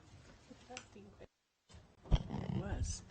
Good, I have 4 minutes now. So I visited Grace Warner and had a lovely chat with 2 early childhood special ed teachers, very enlightening. The Incline High School new building, ribbon cutting, oh my, what a wonderful, and the views, they're just absolutely beautiful. Anderson Elementary Safe Routes to Schools bicycle safety event. It was so much fun. I wish I would have had my bicycle, but I got to hold the stop sign. That was pretty cool. Lenz Elementary visited the principal and the classrooms, and they're doing some wonderful things. Hunsberger, the student art show, oh my goodness. It was absolutely breathtaking what these students can do under the guidance of many adult parents, visitors, art, people who love art and help them. TMCC High School, their Senior Exits Project, got to see one of my very own, now she's an adult, Kiara, who was in the child care center that I referenced earlier. I did some department visits, the grants department. They have this wonderful cross-training approach, so everybody can do everything. It's really wonderful. Nutrition services, this evening we voted on the overwrap machines. My goodness sakes, they are huge. I got to see the machine where they put in the hot foods and cool them down before they put them into the refrigerator. I had a great visit with the special education department. Parents as Teachers Home Visiting Conference. I attended the Tools for Successful Secondary Home Visiting. Raise your hand if you want to visit high school and middle schoolers. It would be absolutely wonderful to visit them in their homes. The Northern Nevada Legal Aid Luncheon, AACT dinner for FCCLA, and I'm wondering how they're doing. I think that's in July when they go to the national conference. And then the NASB meetings, and we had a wonderful training, Nevada Association of School Boards. We had a wonderful training on artificial intelligence, the cautions, the wonderful aspects of it, and how we're all of a sudden paying attention to it, and it's really been around for a very long time, so call me slow. And then I attended the Early Childhood Advisory Council meeting. That's a governor-appointed position. And everybody's worried about budgets. I'll just end with that. Everybody's figuring out how we do this so we can do what we need to do and survive it all.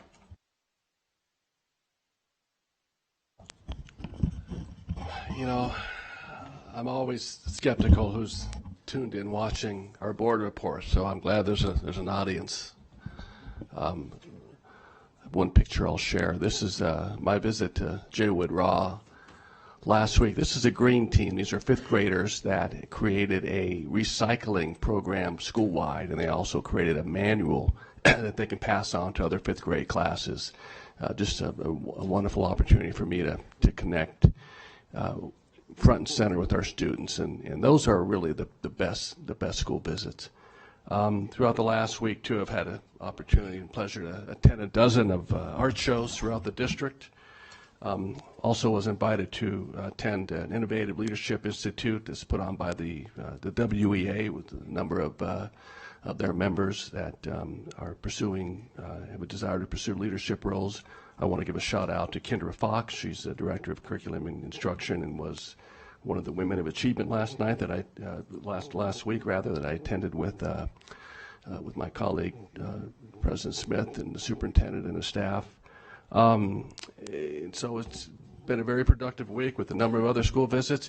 I think, though, with the few minutes that I have on my time left, I want to share this Time Magazine article. It's the class of 2025. I've been saving that this issue since 2013 because I have two humans in my household that are part of the class of 2025, and you know, there was, and I'll keep this brief, there was an incident at Reno High late last week that I know really disgusted and sickened a lot of us. But I think our community and our district should recognize that those students don't reflect our student body. They don't reflect the class of 2025. I personally have witnessed my children and their friends interact with each other, different ethnicities, backgrounds. They give high fives to students with disabilities. It truly is an inspiring class, and so it's just important that that incident does not reflect the class and our district as a whole. We know the love and just the progress that we have made with one another, the tolerance and respect that I see. I know Trustee Hall has a student as well that's graduating in 2025, as does the superintendent, which is probably pretty unique that there's three people behind this dais that have 4 of our students that are going to receive diplomas. Well, I hope mine receive diplomas here in the next week. Yeah, but anyways, that was on my mind, and I appreciate that opportunity. Thank you, President Smith. Thank you. All right, JJ, I was wondering if you could get the first photo teed up. And then I'll go ahead and start. So I was a guest speaker at Judge Kendra Birchie's class of aspiring educators, counselors, and social workers at UNR. I also attended Worcester's JROTC event along with Trustee Nicolette and also Vice President Mayberry. I was interviewed by a former Reno High School student who's a current UNR student for her coursework. The next picture is I joined Dr. Nicolette and Superintendent Ernst in hosting Attorney General Aaron Ford at Mount Rose and also Reno High School. I was very proud to speak at a press conference at the legislature on public education funding and why we need to pass the plan. I delivered succulents to Hunter Lake Elementary School as part of Educator Appreciation Week that were gifted to us by Sierra Water Garden. The next photo that's up is I spoke at the Vaughn topping off ceremony and also got to meet JJ's mom, which was really amazing. I attended an event in support of Courage House, raising awareness on child sex trafficking. Took a coffee with Trustee Westlake with a woman named Janet Lombardo, who's a founder of the Human Trafficking Prevention Alliance. I gave the keynote at the UNR Honors College convocation.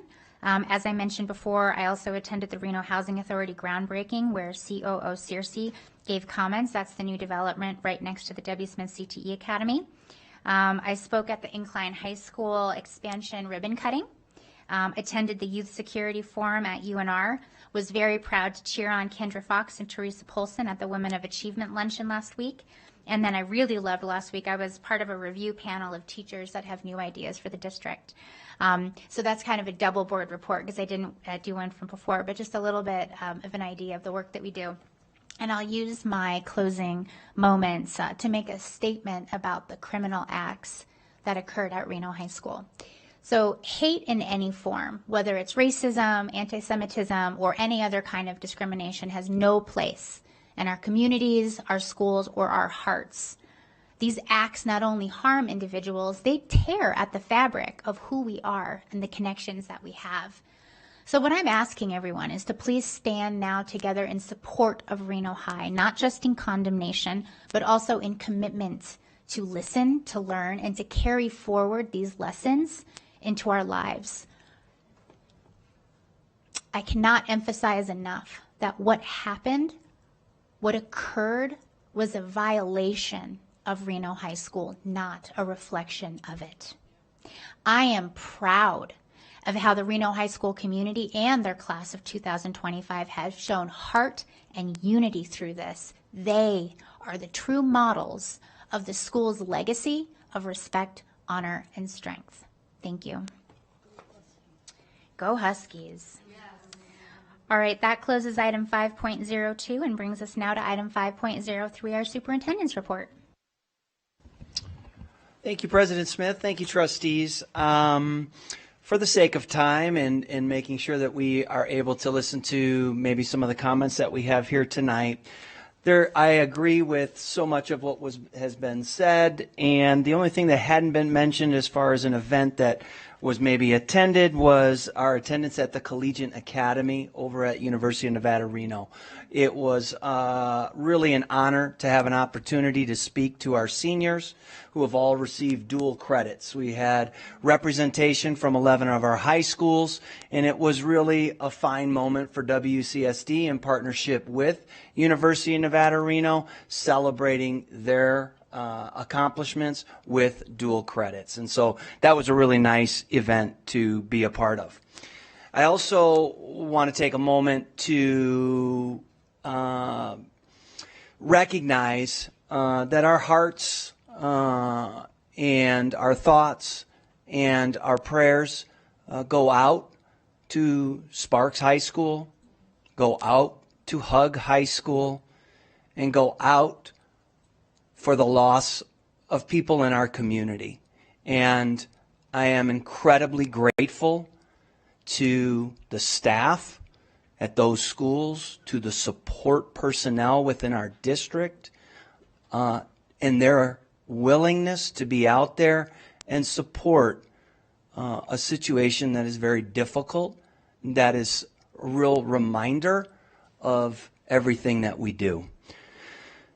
I also want to address, and I did see earlier some Reno staff members, but I want to open by, I want to say that our school district, we put out a message over the weekend in wake of the criminal acts at Reno High School. Washoe County School District condemns any speech that divides our students, families, and communities. This speech fosters exclusion, it fosters disrespect and inequality, and it goes directly against what we stand for as a district and as a community. I want to express my gratitude to the many, many students and staff members at Reno High, as well as the alumni and community members who, upon learning of this attack on the school, responded with the values of Reno High School, and that was respect, honor, and strength. These individuals stood up in the face of these acts, and they said loudly and clearly that this is not who we are at Reno High School. This is not who we are in Washoe County School District. They cleaned, they repaired, they replaced, and this was done from the moment this situation occurred all the way through late last night and into this morning. They answered the call, and we applaud their efforts, and we stand with Reno High School. I'm grateful for the counseling professionals in our district who are not only working with Reno High, but our other schools that I've just mentioned. Their presence, their compassion, and their support of our students and staff has helped bring calm in the wake of these senseless acts.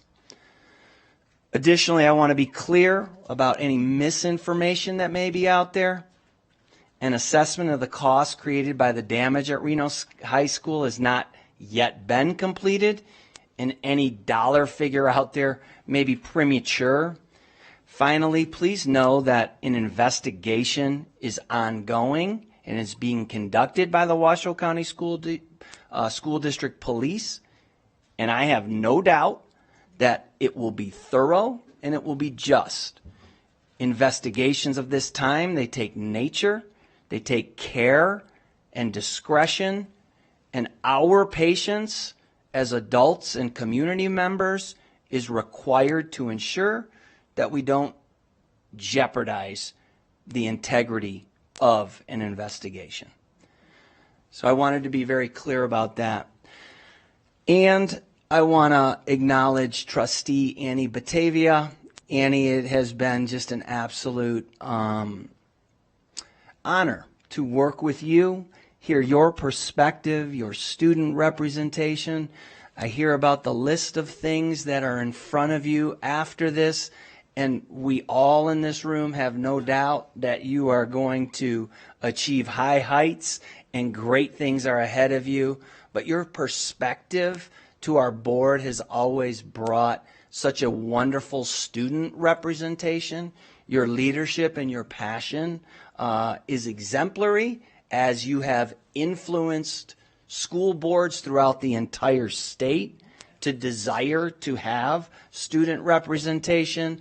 So I just wanted to close with, you've done a great job, Annie, and it's been an absolute pleasure, and we all applaud you and we all applaud your efforts.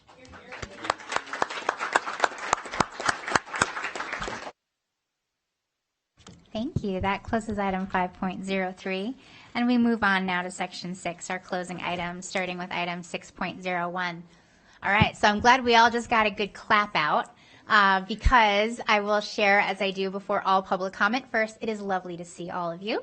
So second is we have our rules of decorum up on the screen, and one of those is that although we are very, very tempted to support our fellow speakers, and we love what they say, you know by now that as the meeting manager, I keep applause or responses to a minimum, and that's not just for this group, it's for all groups. So absolutely, we can celebrate everyone when we're out in the foyer, but we try to make sure that each person gets their 3 minutes, and then we move on to the next person as well, too. I will also mention that if any of the trustees need to get up or need to excuse themselves for just a moment, please don't take that as a personal sign of whoever is up here. We're going to go ahead and get through all the public comment, but anyone here, including myself, may just need a moment, and then we'll come back in. So please don't take any of that personally if you see anyone getting up. And so on that note, JJ, who are we welcoming first? Adriana Publico. Welcome. It's President Publico in this room. Very welcome, President Publico. Thank you. President Smith, Superintendent Ernst, members of the board, thank you. My name is Adriana Publico. I am a long-term employee of the Washoe County School District. I'm also the current president of Washoe Professional Technical Association, which represents approximately 200 professional and technical employees who work in every department and every high school in our district, some of whom are here with me today, offering moral support. I'm speaking with you here today about our overage process this year because approximately 7 pro-techs are facing job loss on June 30th in 34 days. That's 7 pro-tech positions, and since early April, WCSD has met 9 times with district staff, most recently today, and especially after today's meeting, I am encouraged that we are on the right track and we're going to get some answers and we're going to get some clarity on this process, but I still have some outstanding concerns, and the clock is ticking, right? 34 days is not a lot of time. My first concern is there are some employees who are facing job loss who have not yet been notified, and if that happens, and I hope it happens soon, if it's happening, then I would request that the district consider extending those positions by a month or 2 to give these people 60 working days, which is the guidance in our contract. And I know it says whenever possible, I get that, but I do think it's the right thing to do for these people who may be out of work on July 1. I don't ask that lightly. I know it is possibly the worst possible time to ask for money, right? And I get that that costs money, but I do think it's the right thing to do by people. And I know that the uncertainty at the state and federal level doesn't help, but I don't think that's going away. And I think we have to be smarter and get ahead of it. The other thing I would, and in the meantime, I'm working very closely with the district and our other associations to try to find these people jobs, even if they're not equivalent positions, just to try to keep them in the district. So WCSD is committing to that, to working with the district to make sure that we can do what we can. The other thing I would ask is that when positions go away, like right now, we're in a mental health crisis, and yet some number of mental health professionals are losing positions, and that's crazy to me. But if it has to happen, could we have a needs assessment based on where we need these allocations and not just go by where the funding is moving away, right? Like, I don't know what the criteria are. I'm not in this realm, but could we go based on student needs to figure out where we reallocate those positions when we lose them? Because I think we're facing job scarcity and funding scarcity in many different areas. And once again, I don't think that this is the last year we're going to face that. And I would like to thank the superintendent for his partnership and the district for working with me on this. I reached out to the superintendent directly last week because I hadn't heard back from district staff in over a week, and he responded almost immediately. He met with me that same day, and I do think we're on a track to solve all of this. And my hope, thank you. Thank you very much, President Publico. I know that buzzer comes in awfully quick. Thank you so much. Lisa McNeil. Welcome. That's Lisa McNeil. Welcome, Ms. McNeil. Good evening. My name's Lisa McNeil, and I'm here as a concerned member and former board member of Washoe Professional Technical Association, or WCSD. We all understand there are some very hard realities to be faced in our current budget situation and possibly continuing into future budget situations. This afternoon's budget presentation included a familiar statistic that 90% of the district's expenses go to pay salaries and benefits. And to me, this statistic highlights that we are a very human-centered organization. And that human-centered approach is behind the work that all of us here at the district do. As we are forced to identify professional technical employees whose positions cannot be funded next year, we hope that the district leadership and human resources staff will reach beyond the legally required contract language and try to take a human-centered approach to our reduction in force possibilities. There may not be vacant professional technical positions available for all of our displaced employees to move into. Before these valued employees are separated from the district, we hope that every effort will be made to look at their skills, experience, and qualifications and try to match them to any other vacancies here at the district outside of WCSD. Thank you so much for your time and your consideration. Thank you very much, Lisa. I appreciate that. Thank you for advocating. Delisa Crane. Welcome, Delisa Crane. It's nice to see you. President Smith, Superintendent Ernst, members of the board. For the record, my name is Delisa Crane. I'm a current WIPTA member and a former board member and past president of APTA. There are currently 10 pro-techs in our department, many of whom are federally funded and do the critical work of family engagement and supporting our Native youth in our district every day. They watch the federal and state economic news closely, and they are worried about the future security of their jobs on most days. They're also brand new mothers and their parents themselves. With the tremendous economic uncertainty and possible future reductions in grants and revenues in upcoming school years, I do agree with previous comments that we need to approach these processes with as much notice to employees as possible, as Adriana mentioned, and with a human-centered approach, as Lisa mentioned. Our staff can't care for our kids in our community if they're worried about their own kids and families. So thank you for your consideration and for your service to our community and our district. Thank you. We feel exactly the same way about you, Delisa. Thank you.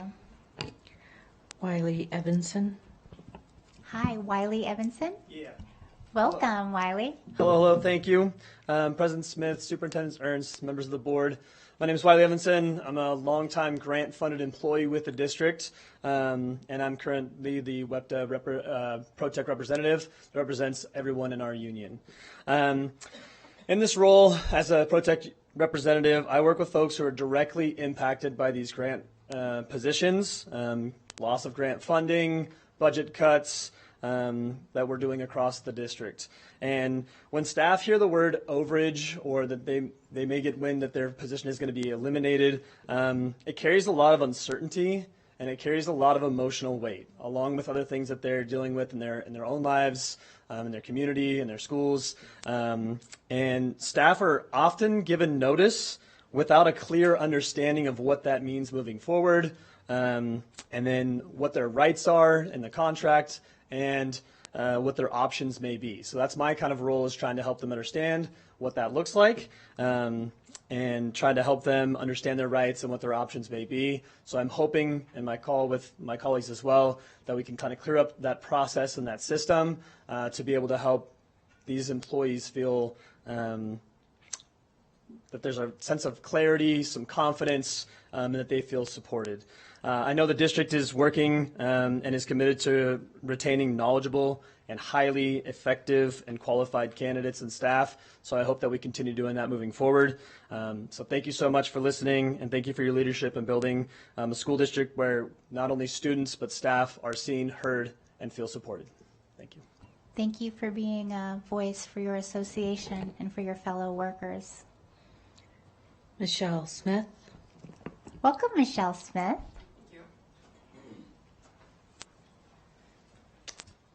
Good afternoon, evening. My name is Michelle Malik Smith. I am the mental health professional over at North Valleys High School. I just wanted to share my experience. About 6 months ago, I was told that the funding for my position was not going to be continued. Pretty devastating for me. This is my favorite job I've had in 23 years working in mental health. I'm a little bit higher up in the seniority with the MHPs, the mental health professionals. However, I had no communication or explanation on the overage process, so a great deal of uncertainty, which is obviously impacting my personal life, not knowing if I would have a job next school year. So it's been a pretty devaluing experience as a school district employee for me. I was told last week that I would have a position, so that was exciting, but I don't know where it will be or if it's going to work for my life situation. I wanted to share my experience specifically at North Valleys High School. I currently work with students who have either limited access to services or no access at all. So all the kids on my caseload either don't have insurance or any transportation or a parent or a guardian that can get them to therapy. So as a school-based mental health professional, they're able to see me before school, after school, during lunch, or during electives. All the students that I see are either for therapy or for crisis intervention. I also see students who are caught on campus or close to off campus using drugs, alcohol. So I see them for substance abuse programs to try to reduce recidivism and hopefully curb that kind of behavior. So far I've had pretty good success. To my knowledge, I think that North Valleys High School is either the biggest or one of the biggest schools in the district. So I'm pretty nervous about a lot of these kids that I serve falling between the cracks with not having any services in that region over in the Golden Valley area. To speak to Adriana's point, I did want to stress that I hope positions are allocated according to the needs of the schools and the students and not specifically to where the funding and the allocation is. That's it. That's all I wanted to share. Thank you for your time. Thank you very much, Michelle. We appreciate you. Thank you for using your voice tonight. Melinda Bauer. Welcome, Melinda. Hello. Hello, Superintendent Ernst, President Smith. I feel like I've been seeing a lot of you lately. Hello. I'm actually here tonight as a site representative for WEA at McQueen High School. As a representative, we're the voice of our members, and I was asked to just read a letter from one of our counselors. So that is my job, and that is all I'm going to do. So this is from a counselor at my school at McQueen. My name is Brandy Parnell, and I serve as a school counselor at Robert McQueen High School. While the future of education in Nevada holds many uncertainties, I find reassurance in the efforts and comprehensive support provided by WEA. Their commitment extends beyond their membership, positively impacting all educators within Washoe County School District. One aspect of the WEA that I value is its member-driven approach. We have critical issues on our campus, such as class size and counselor caseloads. Many teachers are managing class sizes approaching 40 students at McQueen, and my fellow counselors and I are responsible for nearly 400 students each. These conditions clearly signal the need for systemic change. Our union is responsive and active at the legislature and on campus trying to find creative solutions to this urgent issue. I appreciate the WEA and believe it's the best organization to represent us. Our representatives listen, care, and respond in a variety of ways. They are our voice, and they aim to enhance the work and lives of us educators, which in turn strengthens outcomes for students and families. End of letter. So I just want to say I'm really grateful that Brandy asked me to come and share this because I am the union and this is what I do here and everywhere else that they ask me to be. So thank you very much. Thank you very much, Melinda. And will you please and you said the name was? Brandy Parnell. Wonderful. Will you please let Brandy know that, one, you did a great job, and two, that we appreciate you passing her voice forward. Awesome. Thank you. Veronica Koppel. Welcome, Veronica. Nice to see you. All right, so I had it all written out, and then I had to pare it down, so it's over here on my phone. Okay, so President Smith, not superintendent currently, rest of the Board of Trustees, nice to see most of you again. You know me. Those of you who don't know me, I am Veronica Koppel, and I'm a teacher with a long history with WCSD and with the state of Nevada. I'm a fifth-generation native and a product of this school district and this state's K-12 education system. I've been employed by WCSD for 16 years. My son is also a current student. When I tell you I have skin in this game, I hope you realize just how much skin I have. As you're aware, the legislature is currently discussing several bills related to education. Some of those bills, if passed, would allow for the state to take over low-performing schools and convert them to charter or private schools. Some of them would allow for the immediate removal of the superintendent and other administration. I want to discuss low-performing schools and measures you can take to help bolster the scores and, more importantly, provide an equitable education to all. Accountability. The student behavior which is being tolerated at our schools is atrocious. We have high teacher turnover and burnout because we have students who feel it is acceptable to spread racist messages. We have students who steal things from teacher desks, tell teachers to F off when told to put their phone away or change into school uniform. And as has been witnessed by the entire community in the past few days with the incidences at Reno, Spanish Springs, and Reed High Schools, generally laugh in the face of any sort of authority. Due to these behaviors, a majority of the students in our classrooms are unable to learn what they need to reach their full potential. Teachers are unable to teach, and many new teachers quit before they even get through their first year. The frequent flyers with behavior issues keep coming back. They go home with a slap on the wrist, enjoy their time off, and then come back emboldened. These flyers disrupt the learning of the other 90% of students, so much so that many of these kids, including my son, don't want to go to school. Parents are pulling their children out and homeschooling to avoid the disruption to their child's education. If we expect students to be able to learn and thereby perform, we need to create a positive environment where teachers can teach, where teachers want to stay and build relationships and school culture, where students are held back rather than pushed through the system, and where they have consequences. We need to have consequences and systems which are more than burnt out teachers giving up their lunches for detention. We need accountability for families when their child willingly destroys school property. When laptops are broken on purpose, the learning is disrupted. When a kid has to walk across the school due to the vandalized bathroom being closed, the learning is disrupted. When a student turns a page in a book only to find it torn out or destroyed, the learning is disrupted. When I have to stop teaching to call the office or write a referral because a kid told me to F off for their phone usage in class, the learning is disrupted. Then we wonder why we have low scores across the board. We wonder why we can't keep teachers. Our students deserve the best we can give them, and we can't do that without your support. Please hold our students and families accountable, and please create policies that allow our students to learn without the frequent flyers just getting a slap on the wrist. Please help us to provide the best education and experience for the 90% of kids who want to learn. We are exhausted, and we need to know that our administration and board respects us enough to put a concise plan in place. Thank you. Thank you very much. Thank you, Ms. Koppel. Maria Renee Castello. Maria Renee Castello? Castello. Castello. Yes. Welcome. Hello. It's good to see you all again. My name is Maria Rene Castello Rivero. Hopefully I can get through everything I want to say this time. I've been a teacher for 9 years, 6 of them here in Washoe County. I hold a bachelor's degree in elementary education, a master's degree in STEM, and teaching credentials in both Nevada and Idaho. I currently teach 3rd grade. I'm a mom to 2 school-age kids, and I'm a proud member of the Washoe Education Association. I always like to start with the positives. So thank you for being open to hearing our concerns, and especially for your collaboration with the association during the 23-25 negotiation cycle. Your willingness to invest in our schools, our educators, and most importantly, our students does not go unnoticed. I'm here to speak again about the association. The advocacy, negotiations, and tireless efforts being made are not just random decisions. They are a direct reflection of what educators across this district are asking for. From the leadership we've elected to the priorities being championed at the table, the association is representing us. But the impact of their work goes far beyond just certified staff. Our students benefit from every gain we make, every policy, every contract improvement, every resource secured. That's why we're the Education Association, not just a teachers group. We're fighting for a better, stronger system for everyone involved in education. Here are some real, tangible examples of that advocacy. For teachers, educators are not compensated when their prep time is taken.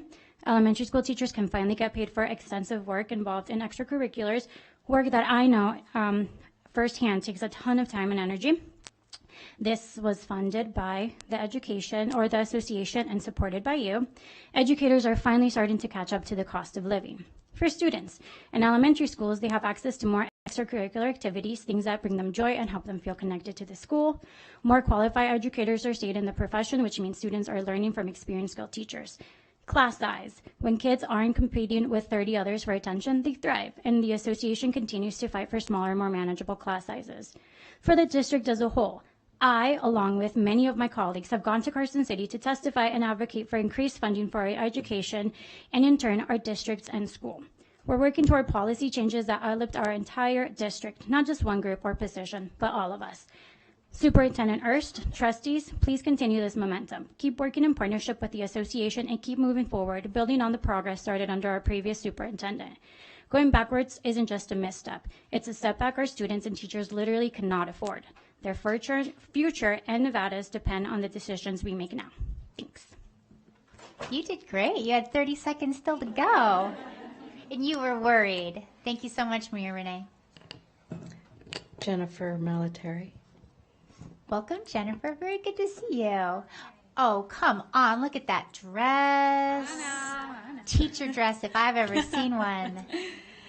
Well, thank you, President Smith, Superintendent Ernst, and the Board of Trustees. My name is Jennifer Malater, and I am currently the Dean of Students at Traynor Middle School. I do have to say, Colleen, I miss working with you at Dilworth and Woodley. We did have a staff versus student volleyball last week, and I wasn't able to coach the students this time, so the staff did win, so you missed out on that one. Sorry. I am here to speak on the behalf of the WEA, as I am also an at-large director on the board of directors for the WEA. Over the years, many of us have felt what it means to work in a system where the culture and climate have been unhealthy. We've seen the results in every climate survey. We've felt it in staff lounges, in team meetings, and in conversations after school where people ask themselves, how much longer can I do this? The truth is, WCSD has had a history of top-down decisions, poor communication, and a lack of respect for staff input that created a toxic environment. It wasn't just frustrating, it was demoralizing. And we cannot pretend that didn't happen. But things have started to shift. And that shift didn't come from a single person or a single change. It came from years of work by educators, classified professionals, site administrators, board members, and associations, all pushing in the same direction. Because when we improve the working conditions for staff, we improve the learning conditions for students. This progress is fragile. It's been years in the making, and it came at a cost, one we don't want to pay again. We cannot afford to go backward. We cannot return to a culture of fear, silence, and disengagement. I stand here not as a leader or a title, but as one of the many who have fought to improve this district. That's why we need real collaboration and support from district leadership. My name's Jennifer Malater, and I am the union. Thank you. Thank you so much. Latia Cole. Welcome, Latia. Oh, I'm sorry. No, it's Lolita. No worries. Thank you, boards. Thank you, President Smith and Superintendent Ernst and the Board of Trustees. My name is Lolita Cole. I am a special education teacher at Milton Elementary. I've been in the district for over 24 years. Trustee Nicolette has been very supportive in our special ed department, and especially with me at Milton Elementary. My name, again, is Lolita Cole. Let's talk about morale. It's not as a buzzword, but as a real thing that impacts every corner of the district. When morale is high, everything works better. Relationships, instruction, attendance, safety, even test scores. When morale is low, it doesn't matter how good your curriculum is. You lose people physically and emotionally. The Washoe Education Association has made it a priority to center morale in every conversation we have. Whether it's advocating for caseload relief, planning appreciation efforts, or pushing back on policies that dehumanize our work, we focus on what keeps people engaged and supported. Because here, what we know, when educators feel heard, respected, and trusted, they stay. When they're empowered to do their jobs and given resources they need, they don't just stay, they thrive. And when staff thrives, students benefits. It's that simple. The association isn't about pay or policy, it's about people. We fight to keep good people in the profession because we know how much students lose when experienced staff walks out, and especially in special education. We already seen too many of our colleagues leave, not because they're stopped caring, but because they were pushed out by burnout and neglect. We are building something better, but we need to keep investing in the effort, not withdrawing from it. Morale can be repaired with one-time words of appreciation. It takes consistent action and shared responsibility. And I want to thank you guys for letting me speak. And go Husky. I'm a 97 Husky alumni, so go Husky. So in conclusion, that's why we need a real collaboration and support from district leaders. My name is Lolita Cole, and I'm the union. Thank you very much, Lolita. And before we welcome up our next speaker, for those of you who come to public comment, you've probably heard me say this. I very much appreciate that you said thank you to us, but I assure you that we are thankful for you. These are your minutes. This is your time, and we cannot do our work unless we hear from you. So I assure you that the gratitude first starts from us to you, to all of you. Tony Kane. Welcome. Is that Tony King? Kane. Welcome, Tony. Good evening. My name is Tony Kang, and I'm a proud graduate of Washoe County School District, a teacher at Lincoln Park Elementary, and my school site representative for the Washoe Education Association. For the first time in a long time, we are beginning to feel a sense of stability in our school district. It hasn't come easy, it hasn't come quickly, and it certainly hasn't come from the top down. It has come from educators who stayed through the chaos, from staff who showed up when they had every reason to walk away, from board members who listened, from associations that organized, and from parents and community members who demanded better for our schools. That kind of stability is rare, and it's valuable. We should be doing everything in our power to protect it. That starts with collaboration, not forced consensus, not checking boxes, real, honest collaboration where people are invited to the table and heard. The Washoe Education Association has led with that spirit. We've worked in partnership, even when it's hard. We've pushed for transparency, fairness, and the long-term health of our district, not just for our members, but for everyone. We are finally back on course.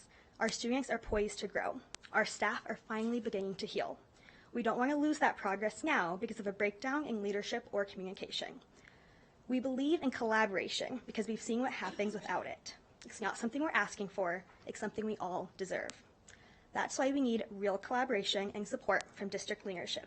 My name's Tony Kang, and I am the union. Thank you so much, Tony. Wendy Ritter. Wendy? Welcome, Wendy. Thank you. Thank you. Kind of nervous. I am a graduate of the Washoe County School District. I have been employed since 2000 as a special educator and have been part of the union since 2000. So I am here to talk about our union and school site support. The real education, work of education happens at the school sites, in classrooms, on playgrounds, in cafeterias, and in those moments before and after the school bell rings.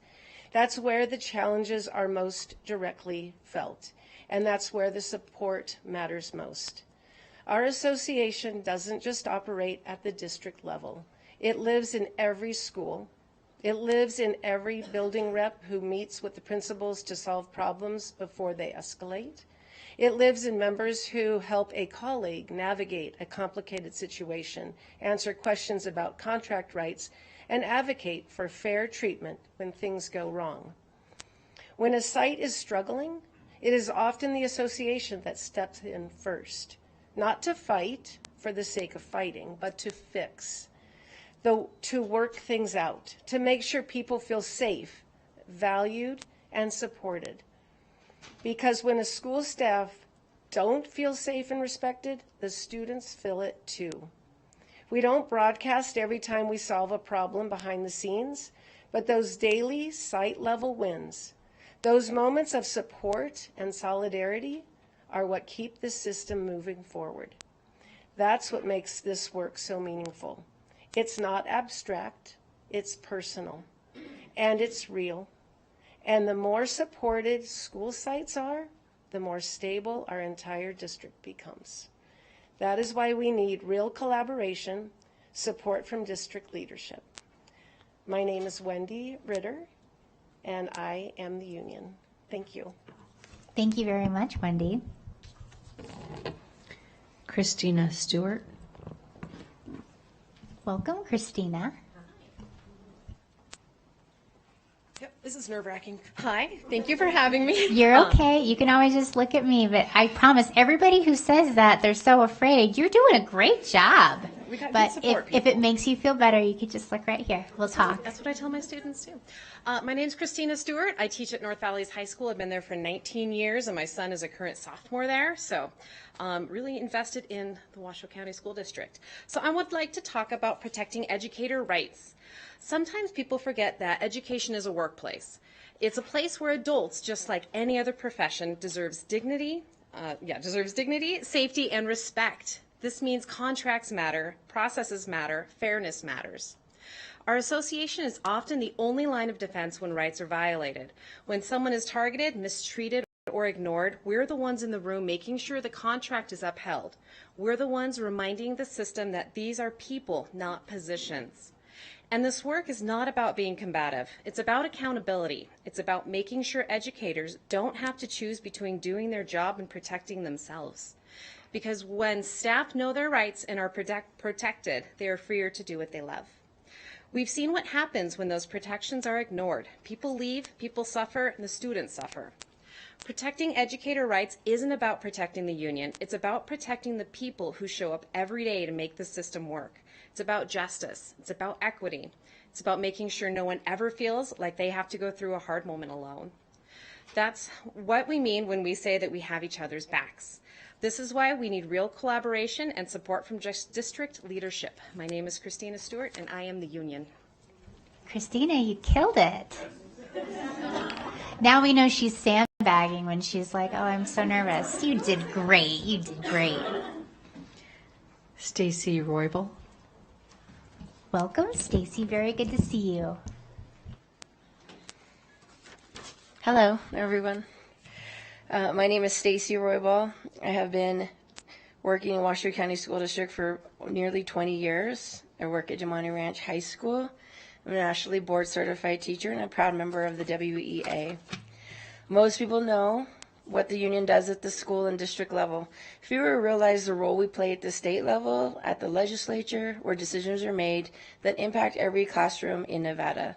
Over the past few years, our members have shown up to the Capitol to testify, myself included, to meet with lawmakers and to fight for fair funding, better working conditions, and policies that actually serve students. We've helped pass legislation that increases pay, improves safety, and supports educators in meaningful ways. These aren't easy wins. They take coordination, strategy, and a deep understanding of how policy affects the day-to-day life of school staff and students. And we don't just advocate for our own members, we advocate for the future of public education. The truth is, without this kind of advocacy, many of the gains we've made would never have happened. And that advocacy doesn't stop when the legislature adjourns. It's year-round. It's tireless. And it's built on the belief that public education is worth fighting for. That's what the union really is, a voice, not just for our members, but for the communities we serve. That's why we need real collaboration and support district leadership. That's why, and my name is Stacy Roybal, and I am the union. Thank you. Thank you. And I absolutely agree. Public education is worth fighting for. Thank you. Derek Callahan. Welcome, Derek. President Smith, Superintendent Ertz, board members. My name is Derek Callahan. I'm a native Nevadan, born and raised in Reno. I've worked for 15 years at Lemelson STEM Academy, and I love my job. When people hear the word union, they often picture a classroom teacher, and yes, we are teachers, but we're also much more than that. Our association represents and advocates for a wide range of licensed professionals whose work is essential to student success. We support counselors who help students manage anxiety, trauma, and life beyond school. We stand beside social workers who connect families to critical services and intervene in moments of crisis. We fight for speech-language pathologists who serve dozens of students at multiple sites with complex communication needs. We elevate the work of the English language instructors, helping students find their voice in a new language. We advocate for occupational therapists and physical therapists who help students develop independence and mobility. We stand up for the educators who work with students who are blind, visually impaired, deaf, and hard of hearing, ensuring access and dignity for every learner. And we support deans, staff who are constantly balancing student safety, behavior, and campus climate, often without the resources or backup they need. Deans are the bridge between intervention and discipline, and their work is critical to maintaining safe, inclusive school environments.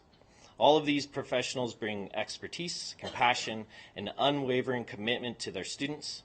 They are often behind the scenes, but they're never behind in impact. The Washoe Education Association works to make sure these roles are recognized, protected, and valued, because every student deserves access to the services and specialists they need to thrive. This is why we need real collaboration and support from district leadership. My name's Derek Callahan, and I am the union. Thank you very much, Derek. Tanya James. Welcome. Is that Tanya or Tanya? Tanya. Nice to have you with us. What does your shirt say? I'm in charge. It's Hey Hey. Oh, Hey Hey the chicken. All the kids like Moana. I love Hey Hey the chicken. My name is Tanya James, and not only have I graduated from Washoe County School District, I now teach at North Valleys, and I've been there for about 10 years, and I love my job. But I want to just keep talking about elevating student growth. There's something incredible happening in our schools right now. After years of disruption, uncertainty, and recovery, we are finally seeing signs of growth in our students, in our systems, and in the sense of stability returning to our schools. That growth didn't happen overnight. It's the result of years of hard work, of educators showing up day after day, of support professionals, keeping things running, of families trusting us, and a community members and board trustees advocating for a better way forward. We are on the edge of something meaningful. Our students are showing more confidence. Classrooms are regaining rhythm. Teams are starting to gel again. We are poised for a breakthrough, and it's happening because of the incredible people in this district.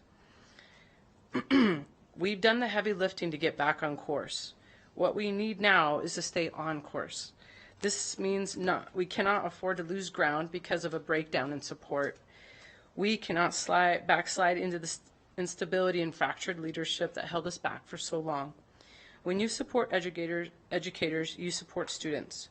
When you lift up staff, you lift up schools. That's not just a philosophy, it's a formula for success, and we've seen it in action. Let's not take this moment for granted. That's why we need real collaboration and support from district leadership. My name's Tanya James, and I am the union.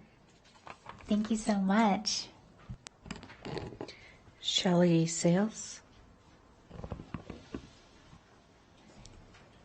Is that Shelley Sales? Yes. Welcome, Shelley. Thanks for being with us tonight. Good evening. My name is Shelley Sales. I've been teaching for 37 years, 33 of them in Washoe County School District and 27 at Silver Lake. I am a nationally board certified teacher. Thank you for listening. Educators don't clock out when the final bell rings. They volunteer at community events. They organize food and clothing drives. They help students navigate housing insecurity, family instability, and trauma that goes beyond academics. Our schools are not just places of learning, they are pillars of our community. And educators are community leaders, whether they're officially recognized or not. The Washoe Education Association has always seen its role as bigger than just contract negotiations or grievance support. We believe in being a community partner. That means standing up for public education, fighting for the resources our students need, and stepping in when our families are struggling. We've worked with local nonprofits, supported school site initiatives, and used our platform to amplify the voices of the people closest to the ground. Sorry, I'm short. That is okay. Because public schools don't just serve the community, they are the community. When district leadership supports the association, they're not just supporting the union, they're supporting an entire ecosystem of care and connection that strengthens everything around it. This is who we are, and this is what we do. That's why we need real collaboration and support from district leadership. My name is Shelley Sales, and I am the union. Thank you so much, Shelley. I love that. Public schools are the community. I love that. Caitlin Cooper. Welcome, Caitlin. Hi, beautiful. Thanks for being here. So first off, hello. And yes, my name is Caitlin Cooper. I teach at McQueen High right now. I get to work with sophomore English and creative writing, but I also get the honor of co-advising our National Honor Society, LGBTQIA+ Club, Black Student Union, and our Advocacy Club. We are in a moment where student mental health is not just an added concern, it's a defining issue. Anxiety, depression, trauma, and grief are realities that walk into classrooms every single day. And our educators are often the first line of support. Counselors are managing caseloads that exceed national recommendations by hundreds. Social workers are navigating complex situations with limited resources. Nurses are addressing not only physical health, but the emotional toll students carry. And teachers, regardless of subject, are being asked to manage behaviors and emotional needs in ways that go far beyond their training. The Washoe Education Association has consistently raised the alarm and advocated for more comprehensive student supports. We've called for additional staff, lower ratios, more trauma-informed training, and better structures for crisis intervention. Because here's the truth. Students cannot learn if they do not feel safe. They cannot grow if they are overwhelmed. And staff cannot meet these needs alone. It takes a system, one that invests in people, builds strong support teams, and listens to those doing the work on the ground. We are not just advocating for educators. We are advocating for the mental health and safety of the students we serve. It's not a luxury. It's a necessity. That's why we need real collaboration and support from district leadership. My name's Caitlin, and I am the union. Thank you, Caitlin. Sandy Spear. Welcome, Sandy. And that's Spear, right? It's Spire. Welcome, Sandy. Get that all the time. Thank you for having me tonight. I am Sandy, and I am finishing up my 29th year teaching. So I have one more to go. And I think in all my years, I'm proud of many things. But I think what I'm most proud of is that I am as passionate today as an educator as I was day one or at the university, getting ready to enter this profession. So I appreciate all of you advocating for us and hearing us and being there to make those hard decisions for us. So let's talk about elevating classified staff. No school works without classified staff. None. They are the first faces students see in the morning and the last ones they see before heading home. They prepare food, drive buses, keep buildings clean, and support instruction in classrooms. They are the heartbeat of every school site. Even though the WEA does not represent classified staff, we advocate alongside them because we understand that when one part of the system is hurting, the entire system suffers. We believe in solidarity across associations. That's why we work in close partnership with our counterparts representing classified staff. We support their efforts at the bargaining table. We amplify their concerns. We show up for their victories and their challenges alike. And we do this not because it's convenient, but because it's the right thing to do. Our students are served best when every adult in the building is supported, respected, and compensated fairly. We've seen firsthand how collaborative efforts between associations can lead to real improvements across the district. Imagine what we could do with true partnership from district leadership. This isn't about titles or turf, it's about teamwork. And we know what's possible when we stand together. That's why we need real collaboration and support from district leadership. My name is Sandy, and I am the union. Thank you. Before you walk away, we got to take a look at that shirt. Oh, yeah, The future of, but I love it. The future of Nevada is in our classroom. Thank you. They sure are. Rhiannon Echeverry. Is that Briannon? Yes. Briannon Echeverry, welcome. Hey.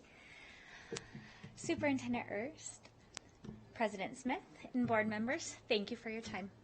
My name is Rhiannon Echeverry. I am a product of Washoe County School District and now a very proud speech-language pathologist, supporting our students with their complex communication barriers. I first would like to recognize the month of May being National Speech-Language Hearing Month.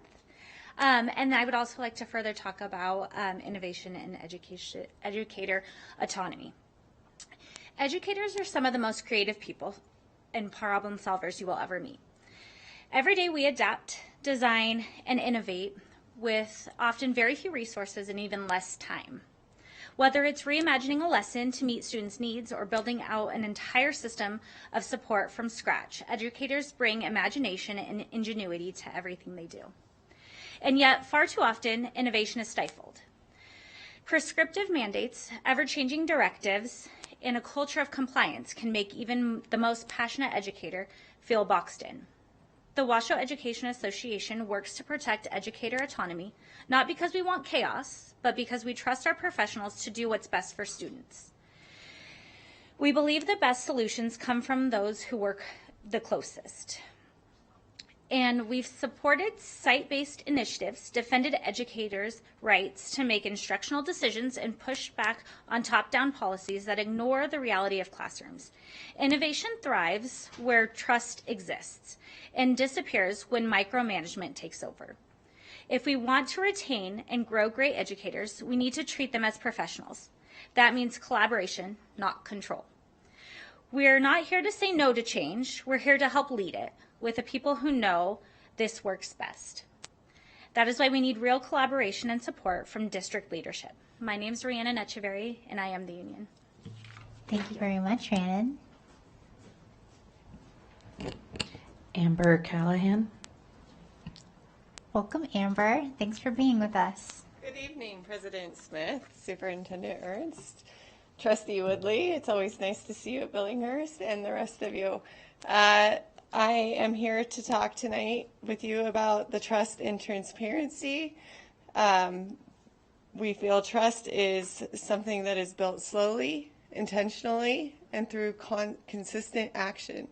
In a school district, trust between leadership and staff is essential. It's what allows people to bring their best selves to work. It's what creates the conditions for innovation, risk-taking, and long-term growth.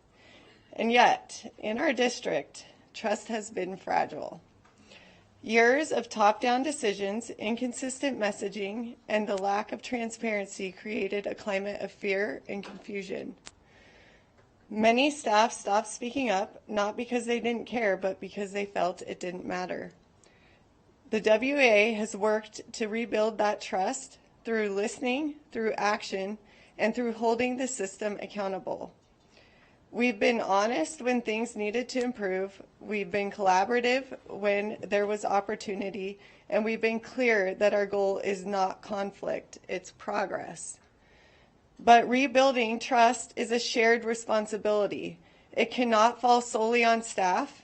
District leadership has a critical role to play in restoring faith, ensuring transparency, and showing that partnership isn't just words, it's a way of doing business. We can't return to the old way of operating. We've come way too far, and we know what happens when people stop trusting the system. They leave it. That's why we need real collaboration and support from district leadership. My name's Amber Callahan, and I am the union. Thank you, Amber. Jenny Camacho. Welcome, Jenny. We're right there in the front row. I know, front row. Hi, my name is Jenny Camacho, and I am a product of Washoe County School District, and I am a proud educator. I've worked for Washoe County School District for 15 years, and I am part of the WA board, and I am here to represent WA. When people say the union, they sometimes think of an office or a president or some abstract force that exists separate from schools. But the truth is, we are the union. Every single educator, counselor, nurse, therapist, and professional who shows up for kids day after day, we are the union. We are not separate from the district. We are the district. We are the people who keep students safe, engaged, learning, and cared for. And the work we do isn't just important, it's irreplaceable. Over the last few years, we have seen what's possible when people come together. We've seen the healing that collaboration brings. We've seen the progress that's possible when respect is mutual. And we've seen what happens when educators feel empowered, not sidelined. We don't want to go back. We've seen the cost of disengagement, mistrust, and unilateral decision making. We are on a better path now, and we are committed to staying on it. This is about more than contracts or titles. It's about the future of this district and the future of public education in Washoe County. We are proud of the work we've done. We are proud to stand together, And we are asking, very simply, to be supported in continuing this work. That is why we need real collaboration and support from district leadership. We are the union. Thank you, Jenny. Wonderful. I love the jazz hands out there, too. That's totally allowed. That's totally allowed. Joshua Norvik. Welcome, Joshua. Hello, and it's Novik. Novik. Superintendent Ernst, President Smith, and the trustees, thank you. I teach first grade at Lois Allen Elementary School, and I'm also one of the building representatives for the WEA. Public education is not just a service, it's a promise that every student, no matter their background, neighborhood, or circumstance, will have access to opportunity. And that promise only works if we invest in the people who deliver on it every single day. The Washoe Education Association fights for that investment, not just in terms of salary or benefits, but in time, training, leadership development, and professional respect. Because when we invest in educators, we invest in the long-term success of our district. This is not a short-term game. The seeds we plant today will bear fruit for years to come. That's why the decisions being made right now about staffing, funding, collaboration matter so deeply. They're not just about today's classrooms, they're about tomorrow's graduates, tomorrow's teachers, and tomorrow's communities. Our district is on the verge of something better. We've regained our footing. Students are beginning to thrive. Staff are beginning to believe again. We cannot let that momentum stall because of lack of investment or short-sighted decision making. We have the opportunity to lead with vision. Let's not waste it. That's why we need real collaboration and support from district leadership. My name is Joshua Novik, and I am the union. Thank you. You're very welcome. Thank you very much, Joshua. So we only have one more card, so if you are sitting in the audience and you want to speak, all right, Pablo, come on up. Now is the time. So if anybody wants to speak and you have not put your card in, now would be a great time to do it. Janet Roberts. Is that Janet? It is. Janet Roberts, welcome. Thank you. Superintendent Ernst, President Smith, and trustees, thank you so much for having me. My name is Janet Roberts, and I am the gifted and talented lead over at Clayton Middle School, and my husband is also a GT teacher at the GT Institute at Hug High School. Clayton is unique. Our students don't just qualify for GT services simply because they got the right scores. Our students are also recommended by their former teachers as well as their MAP scores. As a result, and also being at a Title I middle school, we see a very diverse population. So I'm here to advocate for making sure that GT funding remains. If we think about GT and special education as a rainbow, those students can be all over the spectrum. They can be bright and gifted, but they can also come in needing ADHD services, dyslexia services. And as a result, we need to make sure that our students are getting the education that they deserve. Sometimes that looks like their kid is going to college classes in 8th grade. Those things happen, and we're able to provide it. My froligs, or friends and colleagues, we send the average 8th grader being able to take 4 AP classes their freshman year. And not just simply take those classes, but excel. At the Institute, we have over 5 National Merit Scholarships that are GT confirmed. And that's only at Hug. I have no idea how big that number is across our district. One of the things that you might want to consider is the allocations. Whether or not I'm teaching only GT students, or my husband Keith is only teaching GT students, we also fill the need of our school sites. So I'm still teaching speech and debate. My husband is also teaching the theater workshop class. Those allocations are going to be in our school district, no matter if they're magnet specific or they are school specific. We'd really like you to think about GT providing students not just with adequate educations, but excellence. Our students will do just fine in a regular class. They'll do fine in an honors class. But will they truly excel? Based upon our AP attainment, our National Merit finalists, and also our dual credit enrollment, I'd say that making sure that GT funding remains is something that we should definitely consider. Thank you. Thank you, and thank you for introducing me to Froligs. I will be stealing that, and I will give you full credit every time, Janet. Pablo Navaduran. I love it. Like, you guys are knocking it out of the park with memorable things. Welcome, Mr. Navaduran. Hello, guys. Hello, guys. My name is Paul Navaduran, and I want to talk about Winter High School. What happened last week at Winter High School vandalism, because I'm greatly to be a substitute teacher at Winter High School, and thank you for Winter High School admin for giving me the opportunity to sub there at Winter High School. So I want to talk about, I condemn the violence of a Winter High School.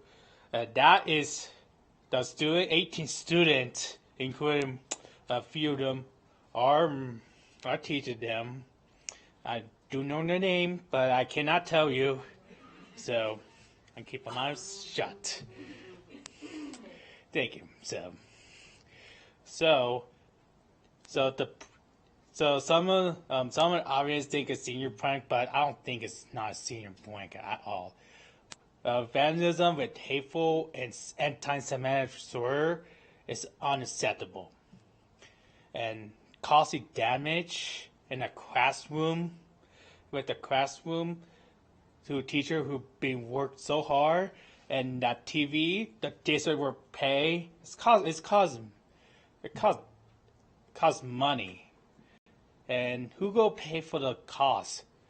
Use the WC1 funds, or just the district in general, because the district cannot afford to pay another TV or computer or laptop, any item that caused damage at Winter High School. Also, I don't think an 18 student any student who responsible for that incident should not be graduated from high school. Just attend them to diploma, and then send them and call them walk of shame. Encouraged by RSS. So RSS stands for respect, honor, and strength. And that incident did not represent well. So, and go Huskies. Yep. By the way, I want to talk about why we learned from Vaughn Middle School. I think the Vaughn combining, they have to do with the school naming, because those community doesn't get opportunity to name those schools. So, Vaughn Middle School, they don't like the name, to have conference between New World and the Vaughn Middle School, because they're been rival for a long time. So I think the new school's name changing should have to do something for the community. So thank you, Trustee Chrissy Hall, for that. Thank you, and definitely go Huskies. All right, are you going to read who emails? Mm-hmm. Okay, so if you have not spoken before she reads the emails and I close the item, I won't be reopening it, so just wanted to make sure. All right, thank you. The board received emails from Amy Horvath, Jennifer Farrow, Ariane Soretta, Kai Rial, Craig Burkhouse, Evie Murray, Elizabeth Bedard, Madison Bowarski, Keith Roberts, Herschel Murray, Eliana Murray, Elaine Faisal Sage, and Arabelle Murray. Thank you very much, and thank you all so much for being here, truly. That now closes item 6.01 and moves us now to 6.02, our next meeting announcement, which will be Tuesday, June 10th, 2025. And now, item 6.03 at 6:57 p.m. adjournment. Thank you.